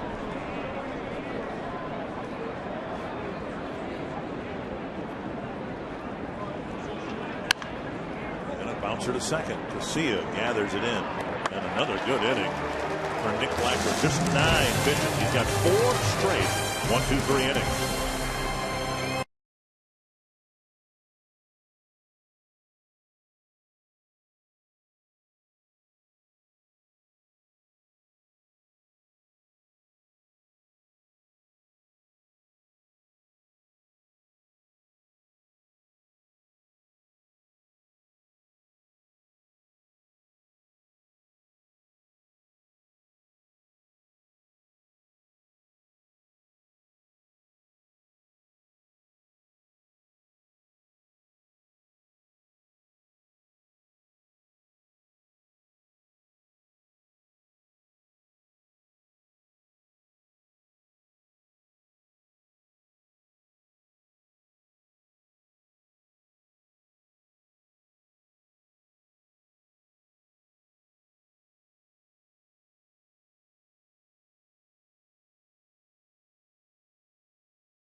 with $100 of Minnesota State Lottery tickets for Melissa from Fargo, North Dakota, Bert. The cool thing about this sign is that you and her share the same birthday, and she's going to be the first one that you circle this season. What's it like sharing a birthday with Bert, Melissa? It's awesome. What's awesome about it? I love Bert Blyleven. I grew up watching the Twins with my dad, and it's really exciting. How many days to your next birthday? Oh my gosh, I don't know. 362. 362. Come on, Melissa. Bert, we got to get her in order here. Come on, man. Happy birthday to you, young lady, and you both are hereby circled. Alexi Casilla will lead off the 5th for the Twins. See if the Twins try to bunt here. I've not done too well in my home run call so far. I think Casilla is going to try to push the ball toward Albert Pujols. Yeah, you're going to have to almost do that because the third baseman, Iaspo, in. Want to take it with you. Plus Wilson, very good fielding pitcher, but his momentum is going toward that third base line. Hey, somebody else shares your April 6th birthday. Art Gredvig from Fertile, Minnesota turned 88 on Friday, so we wanted to wish him a happy birthday. Happy birthday, Art. 1 strike to Casilla, and there's strike 2 on the outside corner. Finally, everyday Eddie shows up. We were fearful for that everyday Eddie wasn't going to make it here today. Here's a little dribbler in front of Iaspo, who's got to hurry and turns in a nice play to get Casilla one away. A quick release right there. Very nice defensive play. Now, speaking of good fielding left-handed pitchers, the Twins had one not that long ago. Eddie Guardado. Hi, that was Eric Milton. No. Fielding his position from time to time, but the closer on the team the Twins are honoring here today. Good to have Eddie G back in the house. Hey, thanks for having me, guys. Yeah? I always wondered how it was up here. What a view. Pretty nice view, isn't it? What a view. Now, I know you're getting an opportunity to reminisce a little bit with some of your former teammates. Got to be great to see these guys. Oh, you know that, Bert. We're having a good time up there. I'm just talking to Jock over there.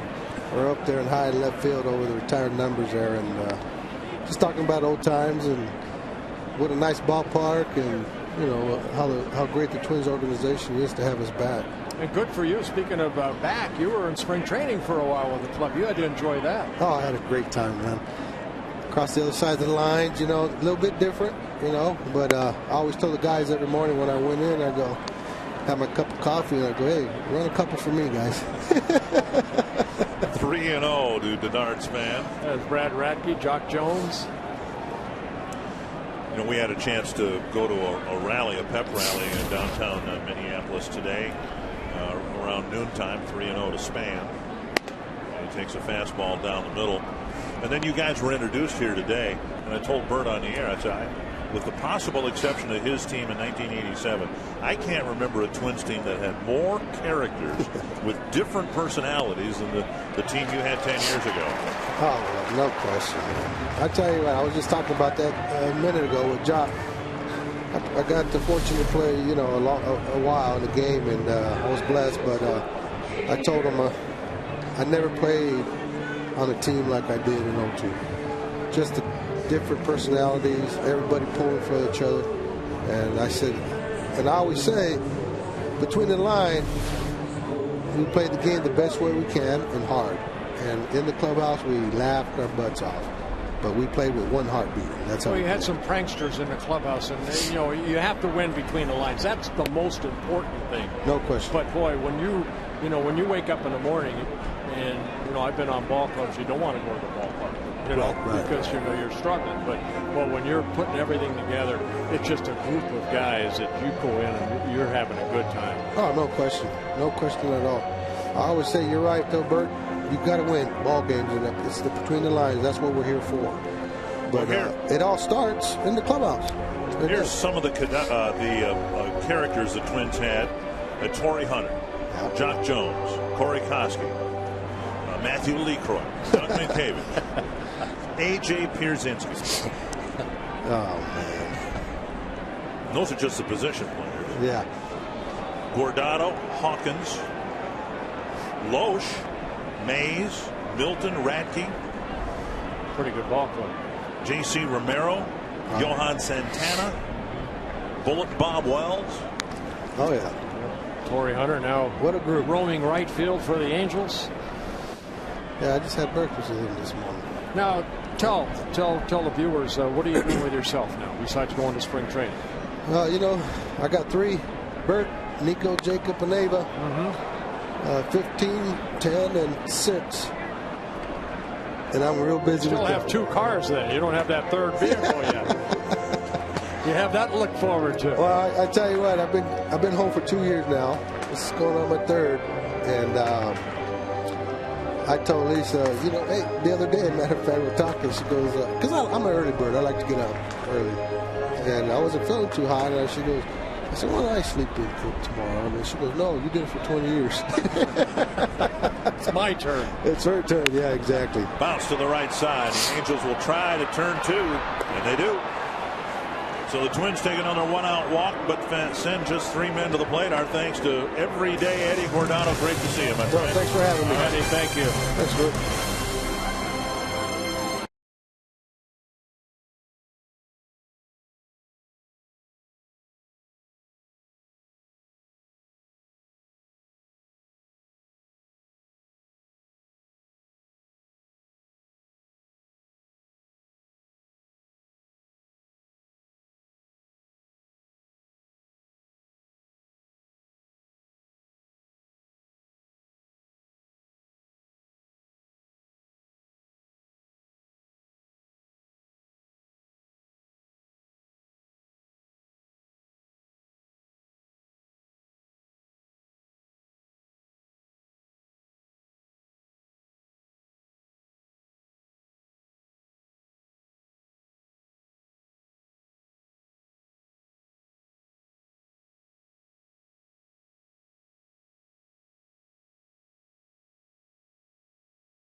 By Burger King, the proud sponsor of opening week baseball. The Angels will be taking on the Twins Wednesday at 6:30 p.m. for the second game of the series. It's going to be a beautiful game with mostly sunny skies, light winds. Our first pitch coming in at 55 degrees. Blackburn delivering another slower breaking pitch and dropping it over for strike 1. Incredible numbers coming into this inning. Both starters after 5 innings, 77 pitches, both of them 46 for strikes. Blackburn's been able to get 11 of 19 first pitch strikes in the first 5 innings. Wilson 15 of 20. Both have 10 ground ball outs. The Twins have yet to record a fly ball out off of Wilson. 1-2. The first Angel run scored on a well-placed ground ball off the bat of Torrey Hunter. Lifted foul down the right side.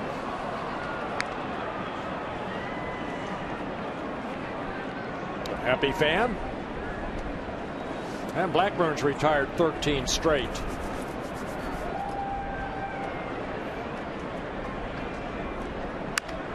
Another weak ground ball. Foul ball with Valencia firing high. Power with the catch, but it's ruled a foul ball.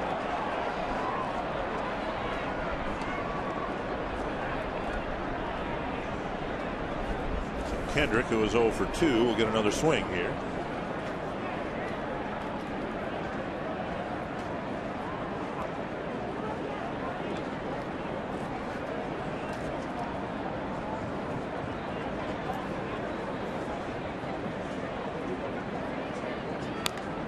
And another foul.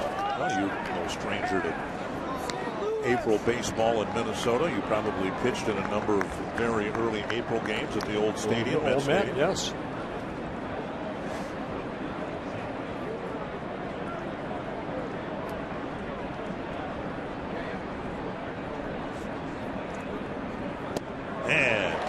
off that breaking pitch and got another strikeout. That looked like a good changeup right there. Blackburn, 14 straight outs, picks up his third strikeout.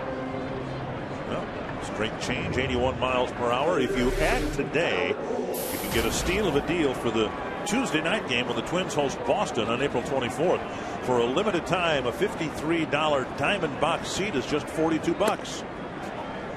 The deal against the Red Sox is available by calling 800-33-TWINS or log on to twinsbaseball.com. And while you're at it, check out all the great ticket offers for April baseball at Target Field. Some very notable and teams, including some teams expected to be playing in October, are 0-3 this year, including the Red Sox. Splintered bat, Valencia stays with the ground ball and fires to Mauer rather, 2 down. You got the Yankees 0-3, the Red Sox 0-3, the Twins 0-3, Atlanta 0-3, and the Giants 0-3. Well, the Twins not the only team off to a slow start, but good pitch sequence again. After a fastball in, it looked like he went to the slider away, and right off the end of the bat, Pujols will be going next time up with a new bat. Good pitch by Blackburn. Been playing pepper with Danny Valencia here. 3 ground balls to the Twins' third baseman. Here's Morales. Ball 1.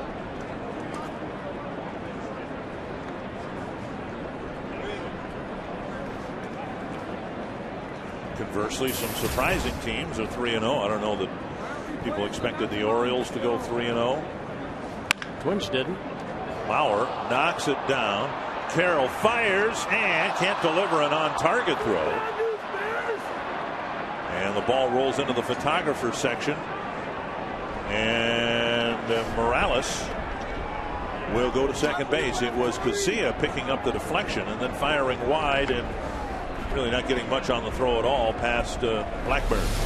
Well, let's take a look. You know, Morales hitting his ball sharply, but the ball that's got to be knocked down, it is. But Casilla, you can see him trying to do a Nick Punto imitation right there. But the ball goes up the line. Blackburn covering first. He couldn't get to it or knock it down, and it does go into the camera well. 2 errors on the play, 1 to Mauer, 1 to Casilla. And Hunter will hit with a runner in scoring position and 2 down. In Baltimore on Saturday, Josh Willingham, the left fielder, was charged with 2 errors, and now these 2 errors bring the season total to 4.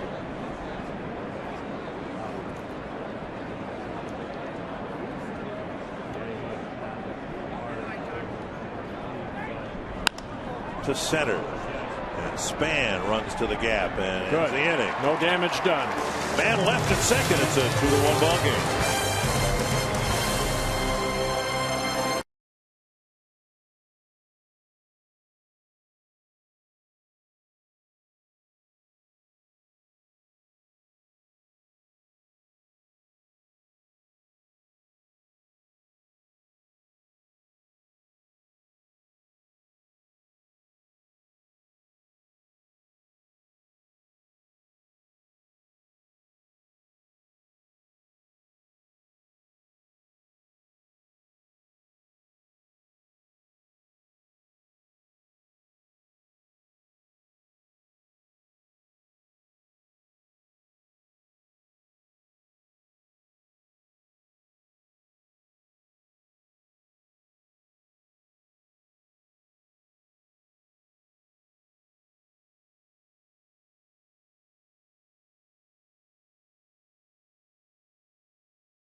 Freeze can. Great defensive play by Blackburn. Just reach around and hopefully the ball finds your glove, and it did.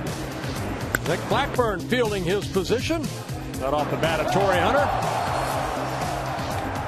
The Frostbrewed Coors Light Freeze can. A one-run ball game. The Twins will send their 3, 4, and 5 batters up against C.J. Wilson. The Angels getting a couple of first-inning runs, and the Twins getting a run in the 4th on a solo home run by Josh Willingham. The first run they've scored this year before the 8th inning. Wilson with 4 walks in a ball game to go with 4 strikeouts has only given up 2 hits. The single to Mauer and the home run to Willingham. 77 pitches, 46 for strikes. Strike one very important. 15 of 20 first pitch strikes for Wilson. Mauer singled to center his last time up, takes a floater over for strike one.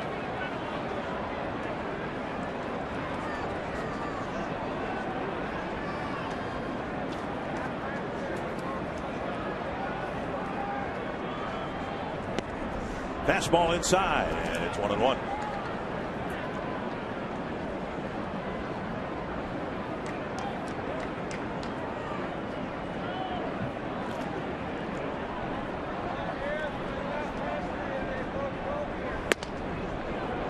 And a fastball at 91 miles per hour, a swinging strike, and it's 1-2. Twins have not gotten the leadoff man on yet. They did get their leadoff home run from Willingham in the 4th.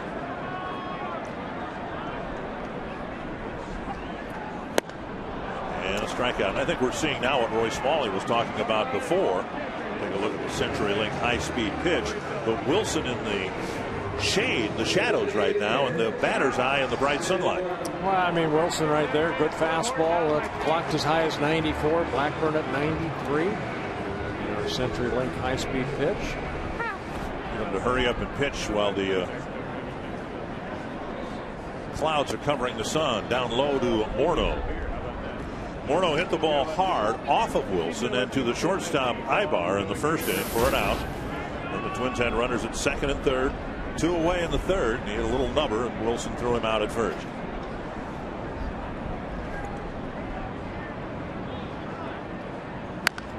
Pulled foul. 1-1.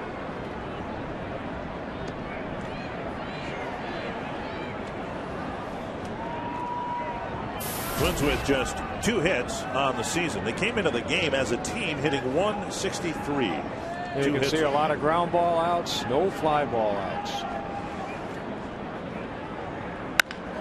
And a little tapper to second. Easy play for Kendrick. 2 down. Josh Willingham, who pounded his second home run of the year, has also provided our Coors Light Cold Hard Blast. Yeah, he jumped on that first fastball right there off the arm of Wilson. Coors Light Cold Blast. Willingham hitting his second home run.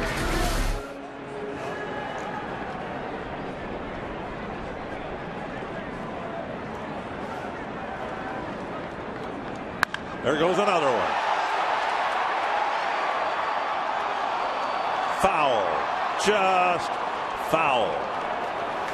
I was surprised Wilson came back with another fastball after he jumped on his previous at-bat on that high fastball. Little too much hook. That's what Terry Ryan was talking about, and other Twins about Willingham. He stands on top of that plate, opens up quickly, and that ball just, yeah. Wilson pointing at foul. Oh, fastball missing inside. 1-1.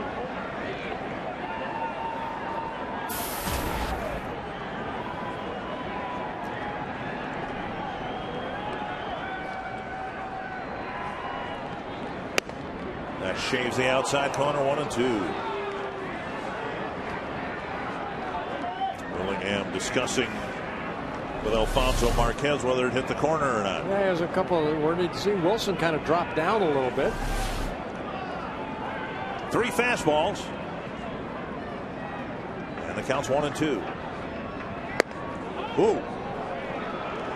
Now Wilson thought he hit the inside corner with that pitch. That cutter that he thought clipped the corner.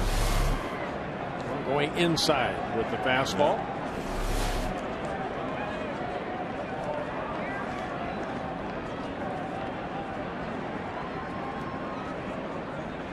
And now a breaking pitch in the dirt. Domit on deck. And it's a full count to Willingham.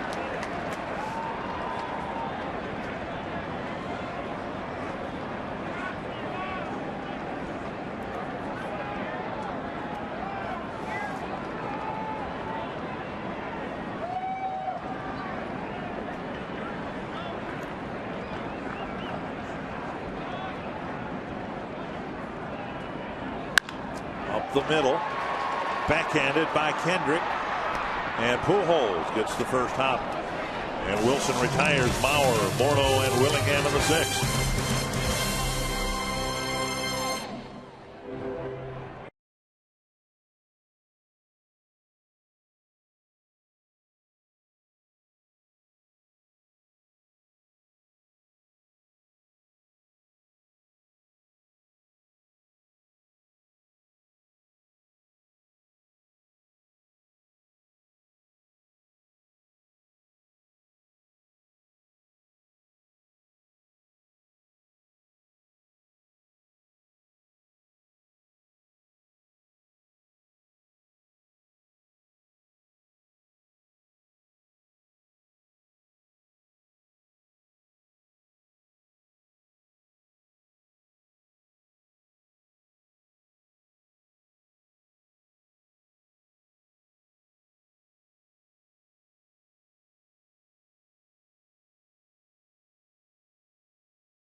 The game in the first inning, the Angels put 2 on the board against Nick Blackburn. RBI single by Torrey Hunter, and then an RBI double by Bobby Abreu. Twins offense so far off the bat of Josh Willingham. A solo home run leading off the bottom of the 4th inning. Blackburn has been outstanding since that first inning. Has not given up a hit since the first inning. Retired 15 straight at one point. And our carsoup.com/baseball question this afternoon. Laura Fields from Tower, Minnesota, wondering if there's still talk of moving the fences in at Target Field, or is that a dead issue? I think the hitters have talked about it, but I don't think anyone who's in position of authority with the Minnesota Twins is considering that. Right I think the way they love the way this ballpark portrays itself, and I think hopefully they'll leave the dimensions alone. Now they did say that. Remember a couple years ago we were in New York for interleague play at Citi Field. That David Wright and others said that you really need to do something with the fences. It's too hard to hit home runs here. And they said, no, we're not going to do that. We're not going to do that. And now this year they've done that. They have brought the fences in at Citi Field. Well, they brought them also in San Diego. I believe they brought the fences in there too. Did it at Comerica Park years ago. 2-1 to Bobby Abreu. Well, Blackburn working his 7th inning, 94 pitches, 58 for strikes, 1 walk, 3 strikeouts. And has given up only 3 hits, all those in the first inning. Great changeup right there. Abreu way out front. I know you're a pitcher. You're the wrong guy to ask this, but you're the only one who has a microphone on, so I have to ask you. How do you feel about that? I mean, do you think they should consider it inside? It's a full count. Consider doing something to the dimensions here to make it more hitter friendly. No. I'm just looking what they could do. I mean, you know, where are you going to put a temporary fence? A wall out in right field is, you know, that's artwork out there with that little Limestone that comes out. Great. Pitch misses inside, and a walk by Blackburn, his second of the ballgame. You can get complete Twins home opening day coverage from Tyler Mason and Brian Hall at FoxSportsNorth.com. I guess the one thing that is apparent, in fact was apparent to Albert Pujols this morning when I talked to him, how long of a poke it is to right center field. Not just the distance, but the height of the scoreboard in right center field. Jim Thome had no trouble putting it up in that second. No. See if they can get two. And it's knocked down by Carroll, and that's all. So a walk, and now Carroll has a ball skip under his glove. First and second, nobody out. Yeah, that's a ball that Jamie Carroll would like to have another opportunity at getting, because it sure looked like a tailor-made double play. Ball hit sharply. Carroll dove for it. Might have hit the heel of his glove. Might have overdove for that ball.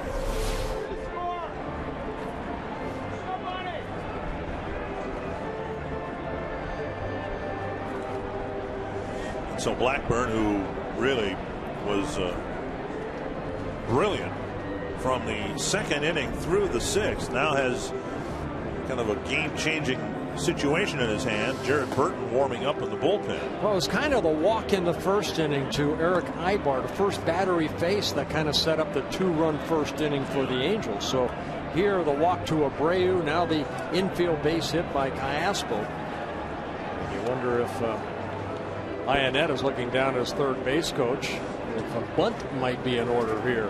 Dino Ebel, the third base coach for the Angels. Bauer approaching the edge of the grass at first base, as is Valencia. We'll see how the Angels play it here. Ionetta has gone down on strikes and popped up to Mauer. To left center field, toward the gap, and it's not going to be caught. And a run's going to score, and in fact, the trailing runner Callaspo is coming home. Carroll's thrown out in time, and it's 4-1.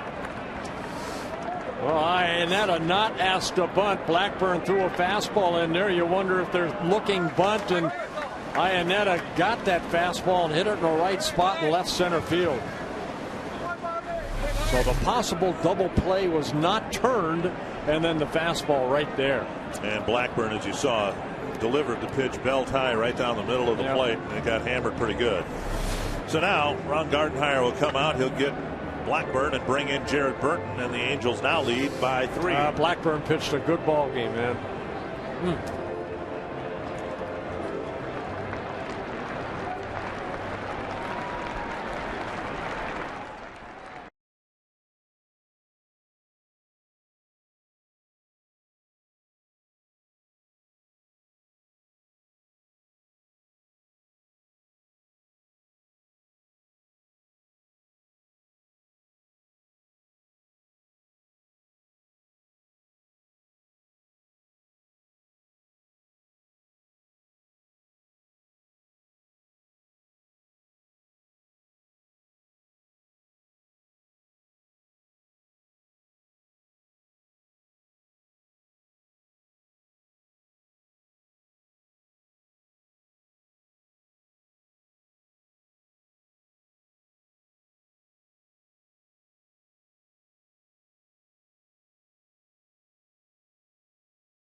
And now he'll be relieved by right-hander Jared Burton. You can follow the Twins with MLB.com at Bat12 for your iPhone, iPad, Android, or Windows Mobile. And live audio, pitch tracking, video highlights, and a lot more. Text at Bat to 31826 or visit twinsbaseball.com. .com for details. Well, Nick Blackburn right there going over the pitch sequence right there. Probably pretty upset that double play was not turned, but then he fed a cookie right there to Iannetta that hit the 2-run double. For Jared Burton, he's making his second appearance in a Twins uniform coming over from the Cincinnati Red organization. First one on Saturday in Baltimore. He gave up a couple solo home runs, one to Markakis, one to Matt Wieters in his 1 inning worth of work. Yeah, and I think I was the one who said he, in his professional career, done a nice job keeping the ball in the ballpark, and then he probably gave up a couple of home runs. Burton with a good fastball, hard slider, and a changeup, 30 years old. Originally signed by the Oakland A's back in 2002. 6'5". Trying to create that downward plane and get a quick out here. Twins still wary of the bunt from the number 9 batter now, Borges, who runs like the wind. Valencia's in on the grass at third.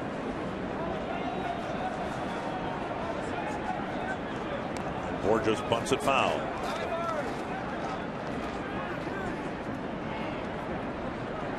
Borges, if he's going to bunt right here, as he looks at the third base coach again, he wants to bunt it toward third base, bunt it toward Danny Valencia, make him come in and field it, and that opens up third base for Iannetta. You know what I like about interleague play and playing by National League rules? It's the only time you see players square and bunt anymore. Now that time Borges just kind of jabbed at it. Now he squared a little bit. But usually the pitchers, when asked to bunt, they will do what I was fundamentally told you had to do if you wanted to lay down a sacrifice bunt. Give yourself up, make sure everybody in the ballpark knows what you're doing, and just put the ball on the ground. Yeah, they call it a sacrifice. But, you know, some guys cannot square around. Other guys, maybe a Borges, that's the way he feels best at just dropping the barrel of the bat and then taking off.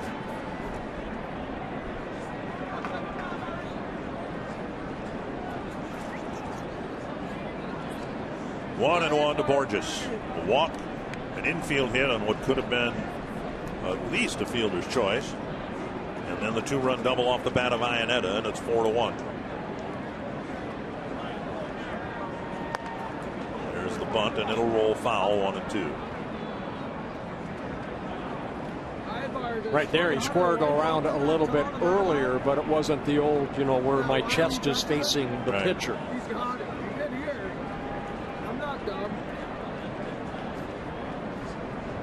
He's always smiling. We'll see what the Angels do now with the count 1-2.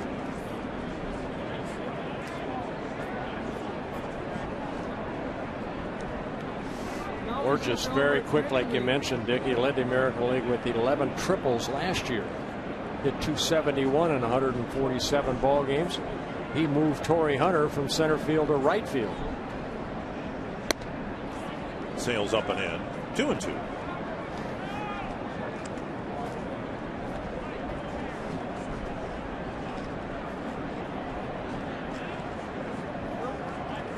Glenn Perkins warming up.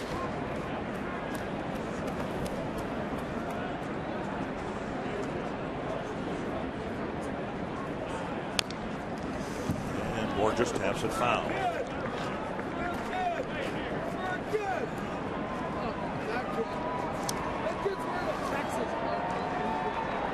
Eric Ibar on deck. Angels getting a couple in the first. Blackburn held him at 2 until the 7th here. So far they've added 2 more.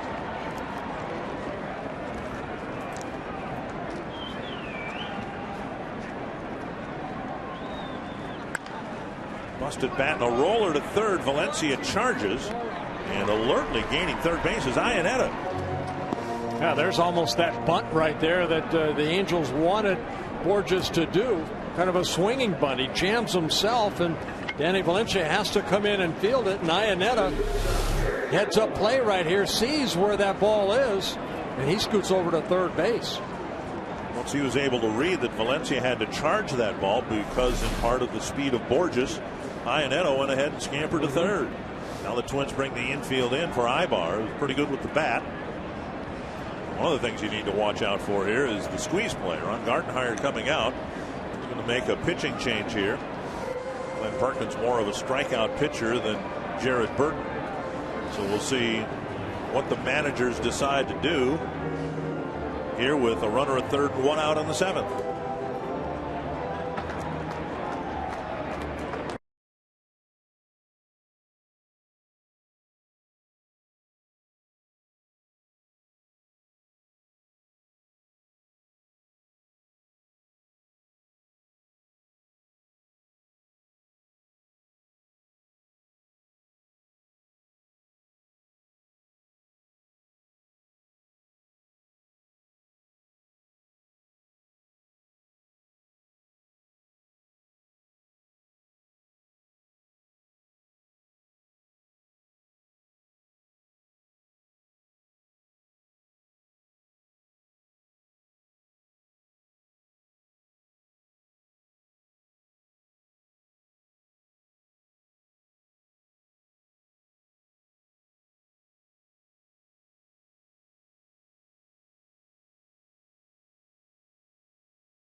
Year for the Minnesota Twins, but it was a great year for Glenn Perkins. That's about the hardest thing is when you feel good about how you did, but you don't feel good about how the team did, and you know, so it was a tricky balance. But you know, I was excited for me to be able to have the opportunity and to pitch well and to kind of show, you know, the team and the organization and the fans what I was capable of. And they rewarded Glenn with a multi-year contract during spring training. Yeah, 3-year contract through 2015 with the team option for 2016.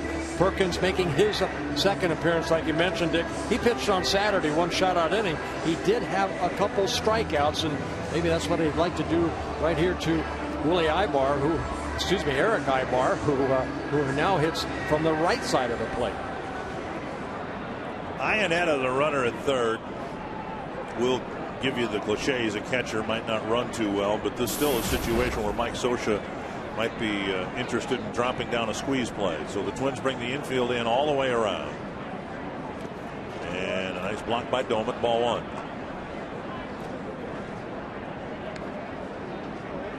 Perkins with a good fastball. The last pitch, that curveball, and a circle changeup. See the splits for Eric Ibar.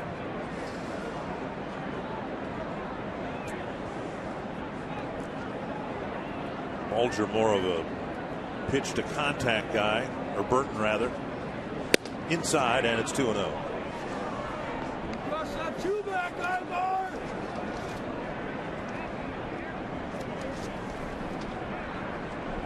Howie Kendrick on deck.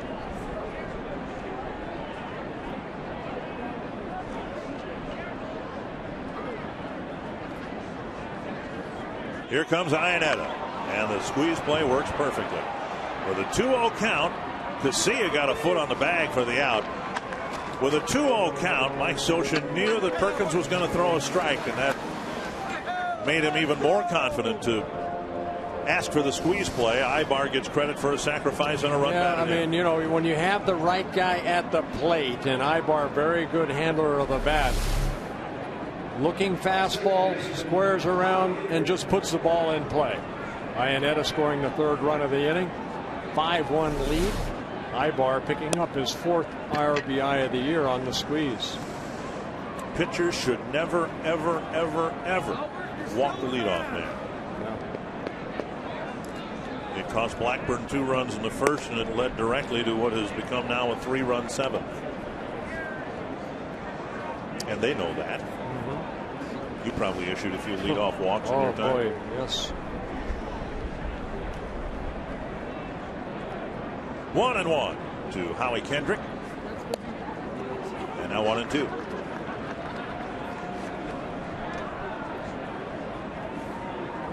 So all 5 runs charged to Blackburn. They're all earned runs.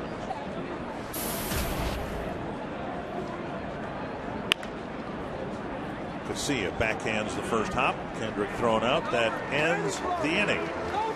But a leadoff walk, an infield hit, and a double dump to left. And before you know it, the Angels have a 3-run inning and now a 5-1 lead as we go to the home half of the 7th inning. And we ask you to pay special attention, as we will here at Target Field, for God Bless America. Bless America, land that I love. Stand beside her and guide her through the night with a light from above. From the mountains to the prairies to the oceans wide with foam. God bless America, my home sweet home. God bless America, my home sweet home.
Brought to you by Burger King, the proud sponsor of Opening Day Week Baseball.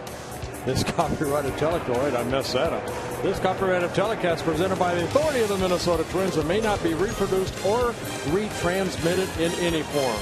And the accounts and descriptions of this game may not be disseminated without the express written consent of the Minnesota Twins. That wasn't your cleanest read. No, that was not.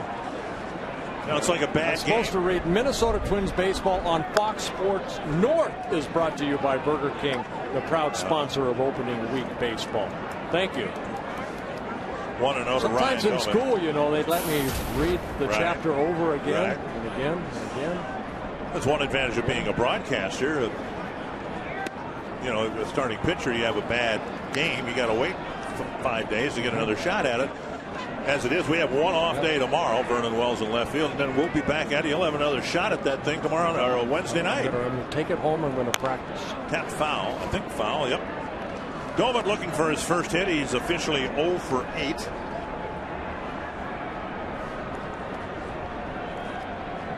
Twins just need to get some base runners here. They gave back 3 runs and find themselves now down by 4.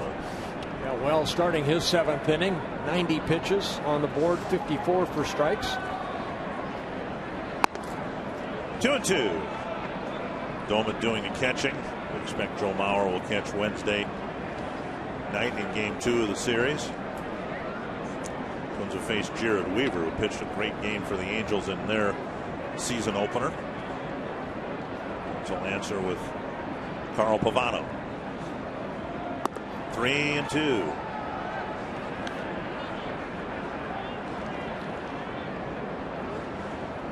Wilson's former team, the Rangers, will follow the Angels in this homestand. And on Saturday, Yu Darvish, who's making his major league debut tonight for the Rangers, will be making his second start against the Twins. Toward the hole and through, and there's Domit's first hit. Leadoff single here in the 7th. The Twins get their third hit of the ball game off of C.J. Wilson. And now Valencia. Well, fastball, and Domit opens up quickly and finds that hole between third and short. You can see, I think, with our great positioning here at Target Field right behind the mound, as you look at Wilson's pitches, what made him such a valuable pitcher last year and why he was commanding such a high price. You look at his fastball, and that one tailed away from the right-handed batter, but we've also seen the cutter that comes inside. So even if you recognize fastball out of his hand and you try to square it up, so many times you're either going to, if you make contact with it at all, it's off the end of the bat or off the trade ball. Well, like that last pitch to Danny right there. That ball started in and then it worked its way over the plate. Then he'll start it away. That'll go off the plate. That's the breaking ball right there. And Valencia swings over the top of it. 0-2. But any pitcher out there who has a little movement on their fastball, if you can come up with another fastball that counters that movement, I mean, you've got a lot of margin for error there. Well, you know, the box score always doesn't show how a pitcher pitches. I thought Blackburn pitched a lot better than 6+ innings and 5 earned runs. Right. You know, I mean, he had that tough first inning and then in the 7th with the leadoff walks both innings. But, you know, sometimes you need some help behind you. Blackburn, that double play was not turned. 1-2. We hope the Twins offense can pick it up right here. Pick them up. A little bit low, 2-2. Wilson's always done a good job of getting on top of that baseball. As far as when I say on top, keep that ball down in the zone. 100 pitches. See, only the 3rd inning, he really kind of had to work a little bit through 24 pitches in the 3rd. Now Iannetta to the mound. You know, the cutter used to be kind of a novelty pitch in baseball. You might find one pitcher a week that you'd face who had it, but now it seems like just about everybody, starter or reliever, has some modification of that pitch. Well, they call it a cutter, but to me it's still a slider. It's just a matter of what they're trying to do with that baseball is throw it like a fastball, and then some guys can break it 6 inches like Rivera. Some guys can break it a foot or more. Bounced foul. That right there is almost like a little bit of a spinner almost, you know, that just kind of keeps barreling in on that right-handed hitter. 30 years ago, Bruce Sutter helped popularize the splitter, and that became kind of a common pitch. And now maybe the trend more is to go with that cutting fastball because of another great reliever, Mariano Rivera. Will be a double play. And the Twins hit into another one. Valencia hits into another one. For Valencia, it's already the 3rd ground ball double play he's hit into. 2 down in the 7th. Back to our trivia question. Oh, Albert Pujols, one of them. Did Don Mattingly ever win a MVP? Joey Votto, the other. Joey Votto. Active. Don Mattingly's an active manager, just not an active. Right, not an active player anymore. He was an active manager. Come on. Blue squares and takes high, ball 1.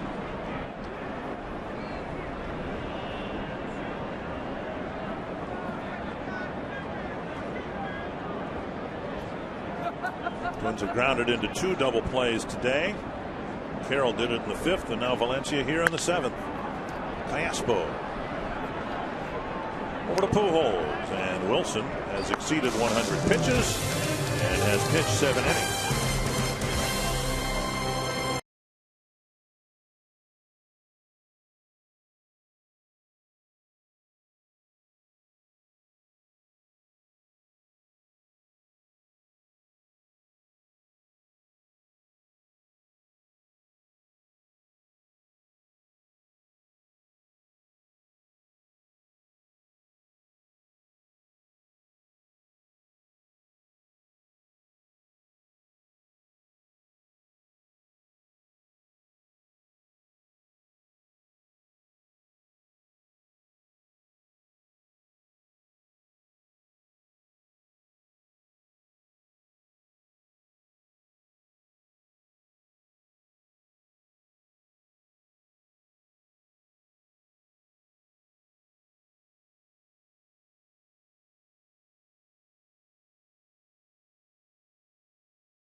Is brought to you by McDonald's. Quench your thirst. Get any size soft drink or sweet tea for just $1. And by AT&T, the nation's largest 4G network. AT&T. Rethink possible. Twins struggling to score runs in the first week of the season. Just one so far, no Josh Willingham home run. Angels lead at 5-1. And Albert Pujols will lead things off for the Angels in the 8th. The Pujols situation in St. Louis, not unlike the Mauer situation here a few years ago. An icon in a community. Difference, of course, Joe Mauer grew up here in the Twin Cities. But a former MVP, Pujols had done it 3 times for the Cardinals. The Twins tried to be proactive. They settled the Mauer situation before the last year of his deal. The Cardinals had some conversations with Pujols during the offseason leading up to last year.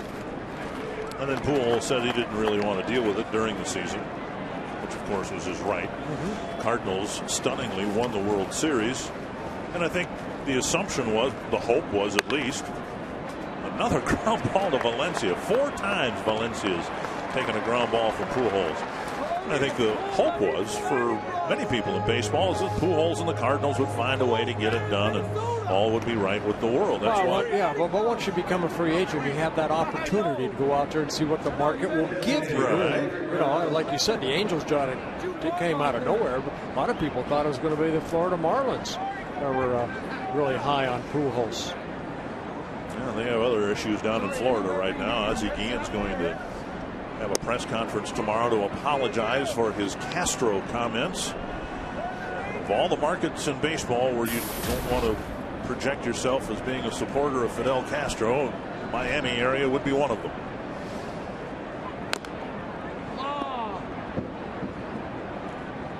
Kendrys Morales, as you said, a Cuban national. Mr. Oliva, a few booths down from us, doing the Spanish language broadcast. Can't imagine Cuban Americans. Ozzie Guillen's comments were the least bit humorous at all. Well, Ozzie's been known to say things that might be inappropriate.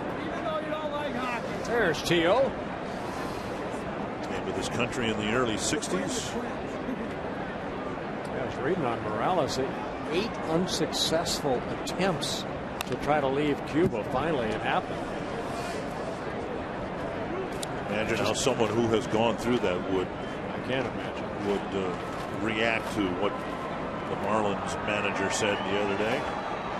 1-2 to Morales. Swing, a miss, and Perkins gets the second out of the 8th. A good fastball there. Perkins picks up his first strikeout. They're back. The instructionals that have been so popular on Twins television. Twins Live after the game, presented by CenturyLink. Bert, Ron, Roy, and Tim break down the techniques and strategies of picking a runner off second base. All right, as long as Tim Laudner's a runner at second base, I've got a good chance of picking him off. Not if he's standing on the base.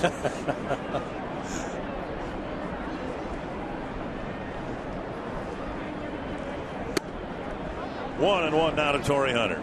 You know, I've heard a lot of nice comments from our instructional throughout the last couple of years that we've done it. That, you know, a lot of people watch that and they actually learn things about baseball. We try to break it down in a way that the average baseball fan might, you know, if you're coaching your little son or daughter, that we might be able to maybe give them some tips to make them better.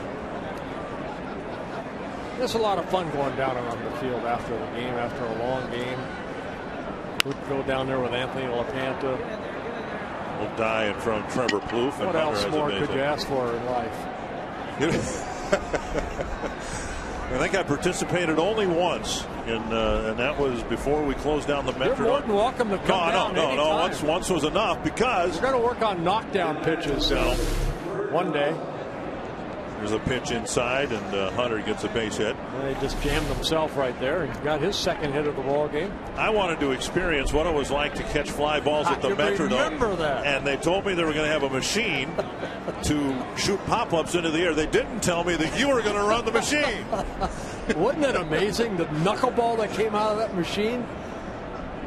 Well, you aimed the thing right at 120 feet to my left, then 120 feet to my right, and I'm out there in dress shoes. You thought it was going to be easy. So I learned my lesson. So you're not coming down after the ball game for the instruction. I learned my lesson. Vernon Wells, the hitter. The Angels are hoping to get more out of Wells in 2012 than they got in 2011. He had a very disappointing year for the Angels, and the Angels as a team really struggled scoring runs. And now when he plays, probably will hit 7th or 8th, something like that. Well, they have a lot of money that owed to this young man right here. Casilla comes up a little short. Long run, and he tried to make a sliding catch.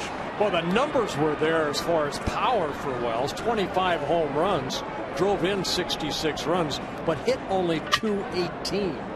Nice effort right here by Alexi Casilla, keeping his eye on the ball and then sliding and just coming up just a little short from making a nice sliding catch.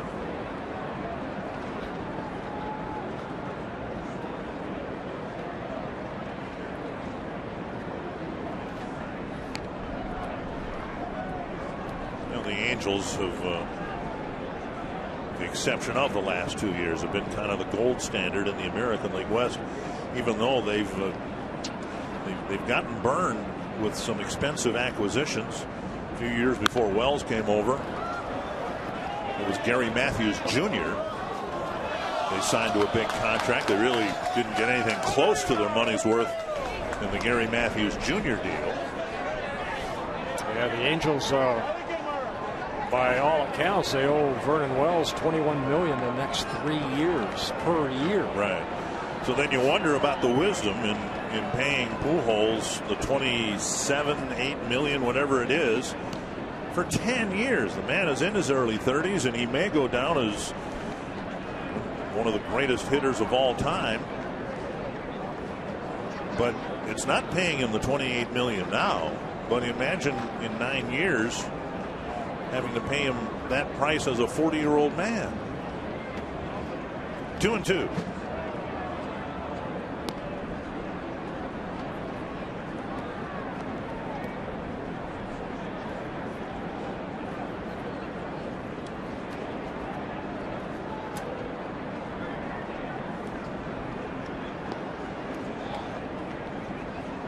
We've seen here, Bert, it's a 5-1 lead. The Angels expected to be very good. Just think of the two base running plays today, with Pujols going from first to third in that first inning and how that opened up that inning. And then Iannetta, it didn't look like much and won't be on any highlight plays, but his going from second to third on that chopper that Valencia had to charge, that set up the squeeze play in that 5th run. Yeah, good point. Wells strikes out, and Perkins. That's the game within the game. Yep. Twins hope that they can make a comeback here in the late innings.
Scioscia's had some coaches advance into the managerial ranks themselves. Yeah, a lot of influence that Mike Scioscia has put his knowledge into Joe Madden, Bud Black, Ron Renicky. So, yeah, a lot of good baseball people. He's got a great staff right now with former Twin Mickey Hatcher there, Alfredo Griffin, Mike Butcher, a former teammate of mine, now the pitching coach for the Angels. Good baseball man right there, Mike Scioscia. Well, the Twins have to get 4 runs to make a game of this here in the last 2 innings, and if they get an earned run against Scott Downs here in the 8th inning, it'll be their first earned run against them ever. Well, Scott Downs in his 2nd season with the Angels has been tough on the Twins over his career. Casilla will lead things off in the 8th. 7 good innings for C.J. Wilson, giving up just the 1 hit on the 1 run on the home run by Josh Willingham.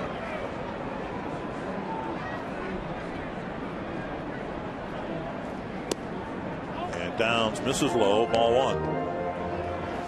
Casilla, Span, and Carroll due to hit here on the 8th. Yeah, Downs came up with the Cubs. He spent time with the Expos, the Toronto Blue Jays, now in his 2nd season with the Angels, 11 seasons overall. 1-1 to Casilla. Single and 7 trips for Casilla so far on the season.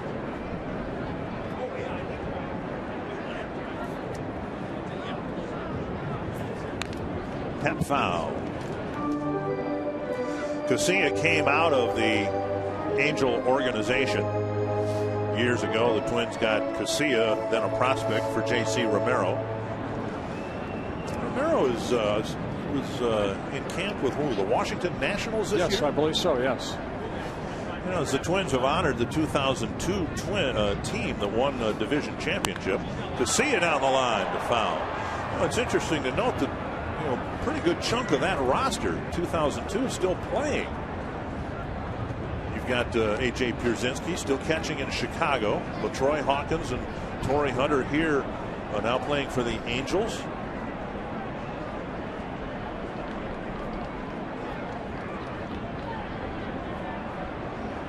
Johan Santana with the Mets. He was a relief pitcher on that team. And Casilla lifts it down the right field line, foul and out of play. Let's see who else who played back then. Michael Kadire had 112 at bats in 2002. He, of course, is with the Rockies. Christian Guzman got cut by the Cleveland Indians in spring training this year.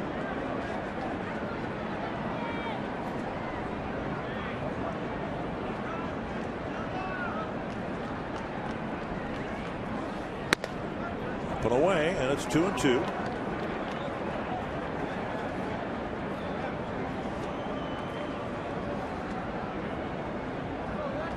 Kyle Loesch won 13 ball games that year. He was the opening day starter for the Cardinals. Yeah, had a no-hitter, I believe, through 6. Another 2-hopper left side. Boy, the Twins have just been beating the ball into the ground through the first 4 games. There has not been a fly ball out recorded by the Angels yet. Burger King in the game. You're going to take that home with you, too. Not much offense for the Twins. They have scored so far this season a total of 6 runs. Span with a walk, a ground ball, and a strikeout.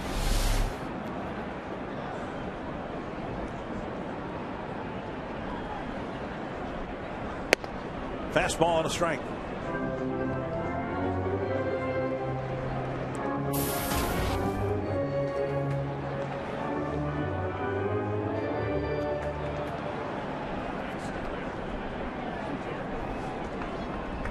Trying to fight through a rough first week. Span spins it foul. 2 strikes. Yeah, Downs not overpowering, but pretty good control. That fastball clocked at 88. He'll mix in a curveball, very good curveball, and a changeup. Originally signed by the Cubs back in 1997 at the University of Kentucky.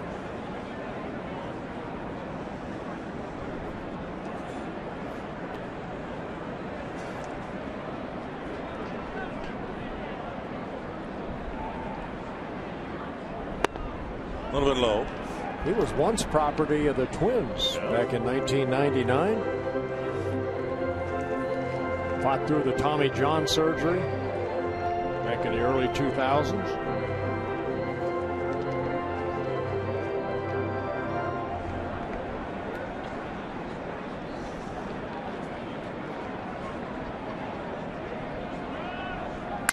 Ouch.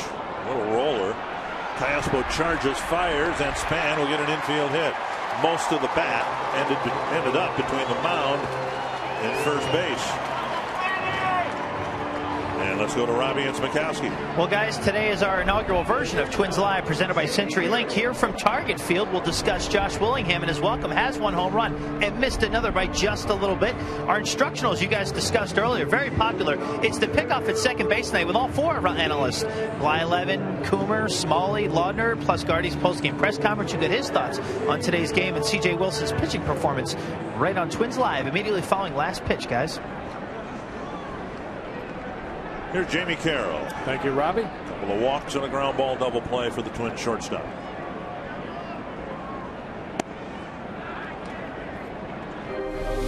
Let's take a look at Denard Span's bat. Exploding in his hands. The ball hit soft enough in front of Caspo. He made a great play, but the speed of Span beats it out. Bat headed for the Twins pro shop. Part of it going to the one in Minnetonka, another part going to the one in Apple Valley, another one going to Roseville. On the outside corner, a strike.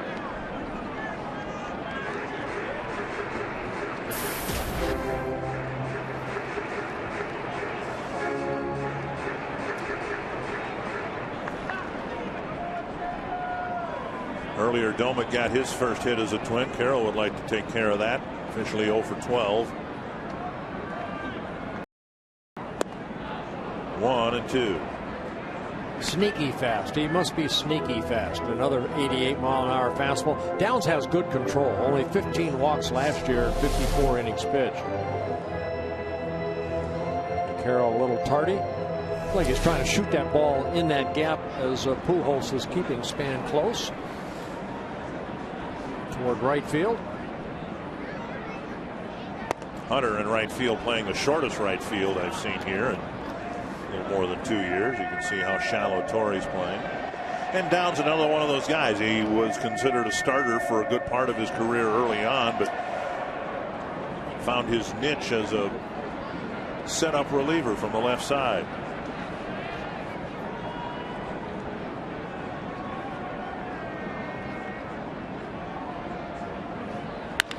That's hit toward the gap in left center, but Wells is there making the catch for out number 2. Rasmussen College is proud to present Student Days every Wednesday at Target Field. You can come out to the Twins-Angels game Wednesday night. Get a standing room only ticket for just $8. Student Day tickets are available beginning at 9 in the morning Wednesday. There's a limit of 1 ticket per student with a valid ID. If you'd like more information, visit twinsbaseball.com. Yeah, that fly ball line drive out off the bat of Jamie Carroll. That's the first fly ball out recorded by the Angels against the Twins. Here is Mauer, a pair of strikeouts sandwiching a solid single to center. Mauer on the year, just 2 for 13 with a pair of singles.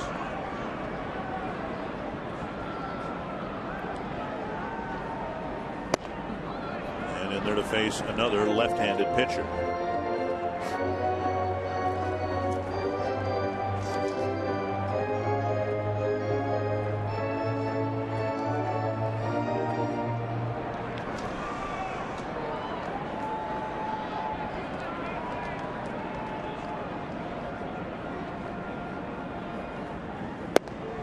Just off the plate, and it's 1-1.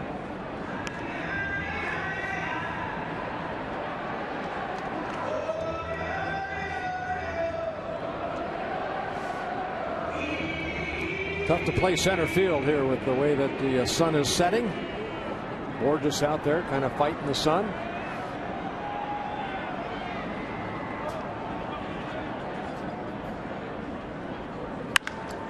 On one hop to second. And Kendrick makes the play, and the Twins are done in the 8th. On to the 9th. The Angels 5. The Twins 1.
Angels got a couple of first-inning runs. It's been a consistent theme so far this year for the Twins. The Twin starters need to hang up some extended zeros to start a game for a change. Oh, we face some very good pitching in Baltimore, the starters, and now C.J. Wilson here this afternoon. 7 very good innings. Only 3 hits allowed. The only mistake was a fastball up to Josh Willingham. And outstanding performance in his Angel debut, C.J. Wilson. I thought Nick Blackburn pitched very well. Matt Capps coming into the ballgame, making his first appearance this season for the Twins. The Twins haven't been able to get their closer into a game. They haven't had a lead, period, much less a lead in the 9th inning. And with tomorrow being an off day, Capps comes in, delivers a strike. Now, we had Eddie Guardado up here earlier in our broadcast, and while Eddie was in spring training early with the Twins in February, actually it was, he worked with Capps on a split finger pitch. And Eddie featured that pitch during his Twins career.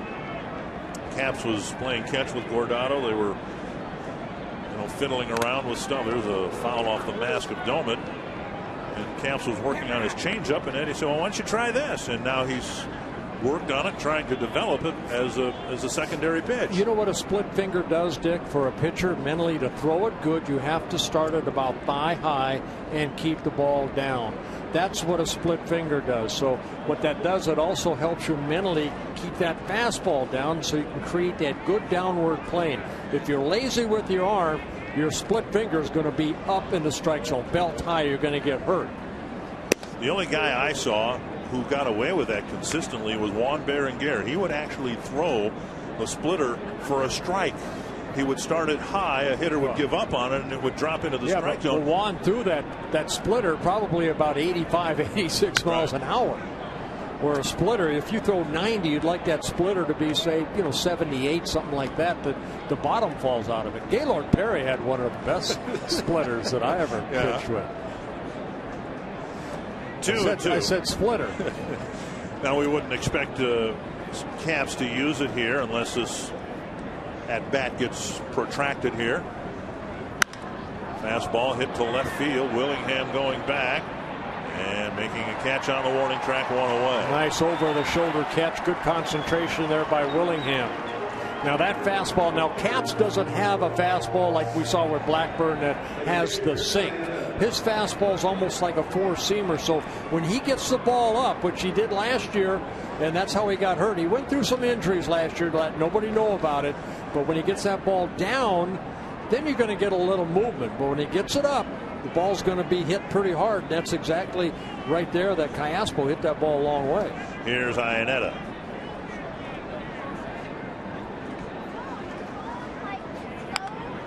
A little breaking pitch, a spun foul. A lot of people were surprised that the Twins went out to approach Capps and ask him about coming back. Capps wanted to come back. He wasn't happy with how he performed last year in front of Twins fans. Wanted to make amends this year. Well, 2 years ago, he saved 46 ball games between the Nationals and the Twins. So the capability is there. Now, Joe Nathan came in and took over the closer role. Capps wants that opportunity again. 1-1. Good pitch. Bouncer, and Valencia fields it. Foul ball. Home plate umpire Alfonso Marquez made that call. Well, and that's what you have to do. What Danny did right there is go ahead and complete the play because the umpire is behind you. You don't know if, he may not be able to hear whether it's going to be fair or foul. So that ball hit on the inner half of the plate. Yeah, it started in foul territory. It landed in fair territory. Yeah, right Brian there. O'Nora right there, the third base umpire watching the ball where Danny gets it is in foul territory right there. Good call, but Danny has to complete the play. 1-2. Now this might be a situation where we'd be tempted with the bases empty to throw the split. Try it. Instead of fastball, and he puts him away and sends him to the bench. 2 down. Well, you know what? I talked about C.J. Wilson pitching. Nick Blackburn, I thought He was outstanding. Yeah, he struggled in the first inning, a leadoff walk to Ibar, and then 3 straight singles later with 2 outs, or hits with 2 outs. But all in all, he retired 15 straight at one time, and then walked Ibar to lead off the 7th, and they scored a couple, 3 more runs. Here's Peter Borges. What the Twins needed was innings 2 through 6 being innings 1 through 5, if that makes any sense. I think the Twins hitters are obviously capable of doing a lot more than what they've done so far, and in every game so far they've been behind after the first or second inning. The challenge for Carl Pavano on Wednesday will be to let the Twins give them a few innings worth of opportunities to get the game's first run. Well, you know what? You give up some runs early, and we're honoring a guy here in 2002 that Brad Radke give up a run, but then put zeros on the rest of the way. So Capps comes in, pitches a 1-2-3 ninth. We'll see if there's a comeback in the Twins' 9th inning.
It was Josh Willingham that hit the 2-run home run, even though the Twins lost 4-2. And then here tonight, not only the home run, Willingham almost hit his second one, just hooked foul.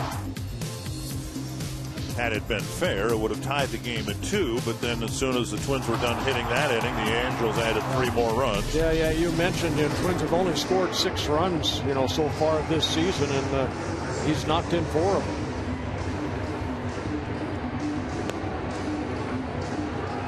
Well, the Twins hoping to put together a 9th inning rally. It's not a save situation, but Kevin Jepson will start the 9th inning, and the Twins will hope to do to Jepson and the Angels what they did to the Orioles on opening night. Yeah, Jepson, hard-throwing right-hander in his 5th season with the Angels. Actually, my son Todd, when he scouted for the Angels, signed Jepson to a contract back in 2002. Jepson grew up in the Anaheim area, so he's an Angel fan growing up, and now he gets to wear their uniform. Almost what C.J. Wilson was able to do now, since he was born right there in Orange County. Middle of the Twins lineup, Morneau, Willingham, and Doman trying to get something going. What the Twins did Friday in Baltimore was get through the middle reliever, knock him out of the game, scoring a couple of runs. Willingham's home run did that, and they got the Baltimore closer, Jim Johnson, into the game. The Angels had a difficult opening series with the Royals, so they're not going to be too strict about making Jepson pitch too deep into the game. If he runs into trouble, we'd expect Bobby Walden to get warmed up here pretty quickly. A strike, 1-1. Morneau hit the ball hard in the first, but was retired, and a couple of little ground balls have followed. Has not gotten a ball out of the infield yet in today's game. Ooh, got him. So Jepson hits Morneau below the knee. And the leadoff man is on. Yeah, Jepson had some trouble last year. He spent a lot of time down in AAA because of lack of control. You see that ball getting it's like the toe of Justin Morneau. As effective as the Angels starting pitching was last year, the bullpen was not very good. And so we'll see if the Twins can, at the very least, make the Angels squirm a little bit in their third base dugout. Here's Willingham.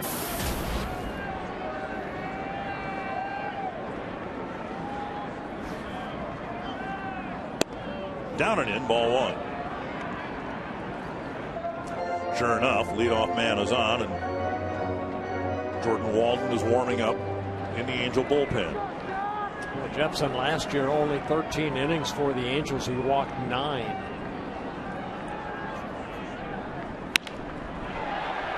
And into center field, Willingham has a base hit. And the first 2 men have reached here in the ninth. Yeah, the secondary pitch. That's what they say in Anaheim, that Jepson has not been able to control the fastball. Yeah, he has a good fastball, but hitters sit on that fastball because he can't get the secondary pitch over. And that's what Willingham got. He got the fastball, lined it right back up the middle for his second hit. Good solid swing. Mike Butcher, the pitching coach, out to talk to his right-hander. Domit now will switch and hit from the left side of the plate. Domit's reached twice with a walk and his first Twins hit. A single to left in the 7th.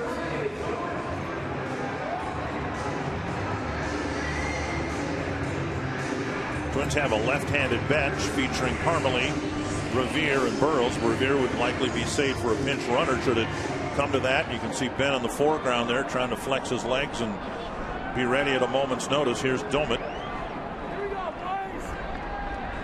Luke Hughes available from the right side. Fastball that covers the inside corner. You see the arm strength, a live fastball at 96 miles per hour. More power from the left side, but of course more opportunities from the left side as well.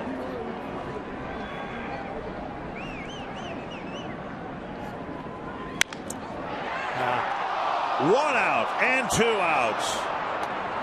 A line drive headed to center and a great diving play by Ibar. And a line drive double play. Ibar, outstanding defensive player. Won a Gold Glove last year at short for the Angels. A ball hit sharply right back up the middle. Ibar dives and then flipping over to second for the force out, the double play. Well, there haven't been nearly as many well-hit balls as the Twins would like, and then they finally hit one on the screws like that with a couple of men on base. And instead of a run-producing hit, it's a double play. Here is Danny Valencia. Well, almost where that same ball was hit, where Callaspo hit the ball that hits off the glove of Carroll after the walk to Abreu in the 7th inning, accounted for 3 runs the Angels put on the board.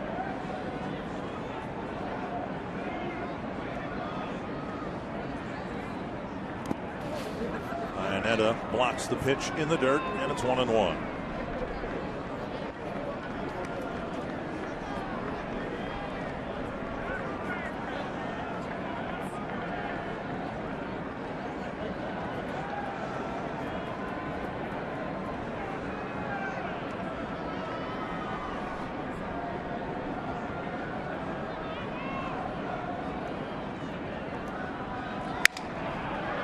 Ibar to his left, comes up firing, and the Angels win the opener. And the Twins have scored a total of 6 runs over 4 games.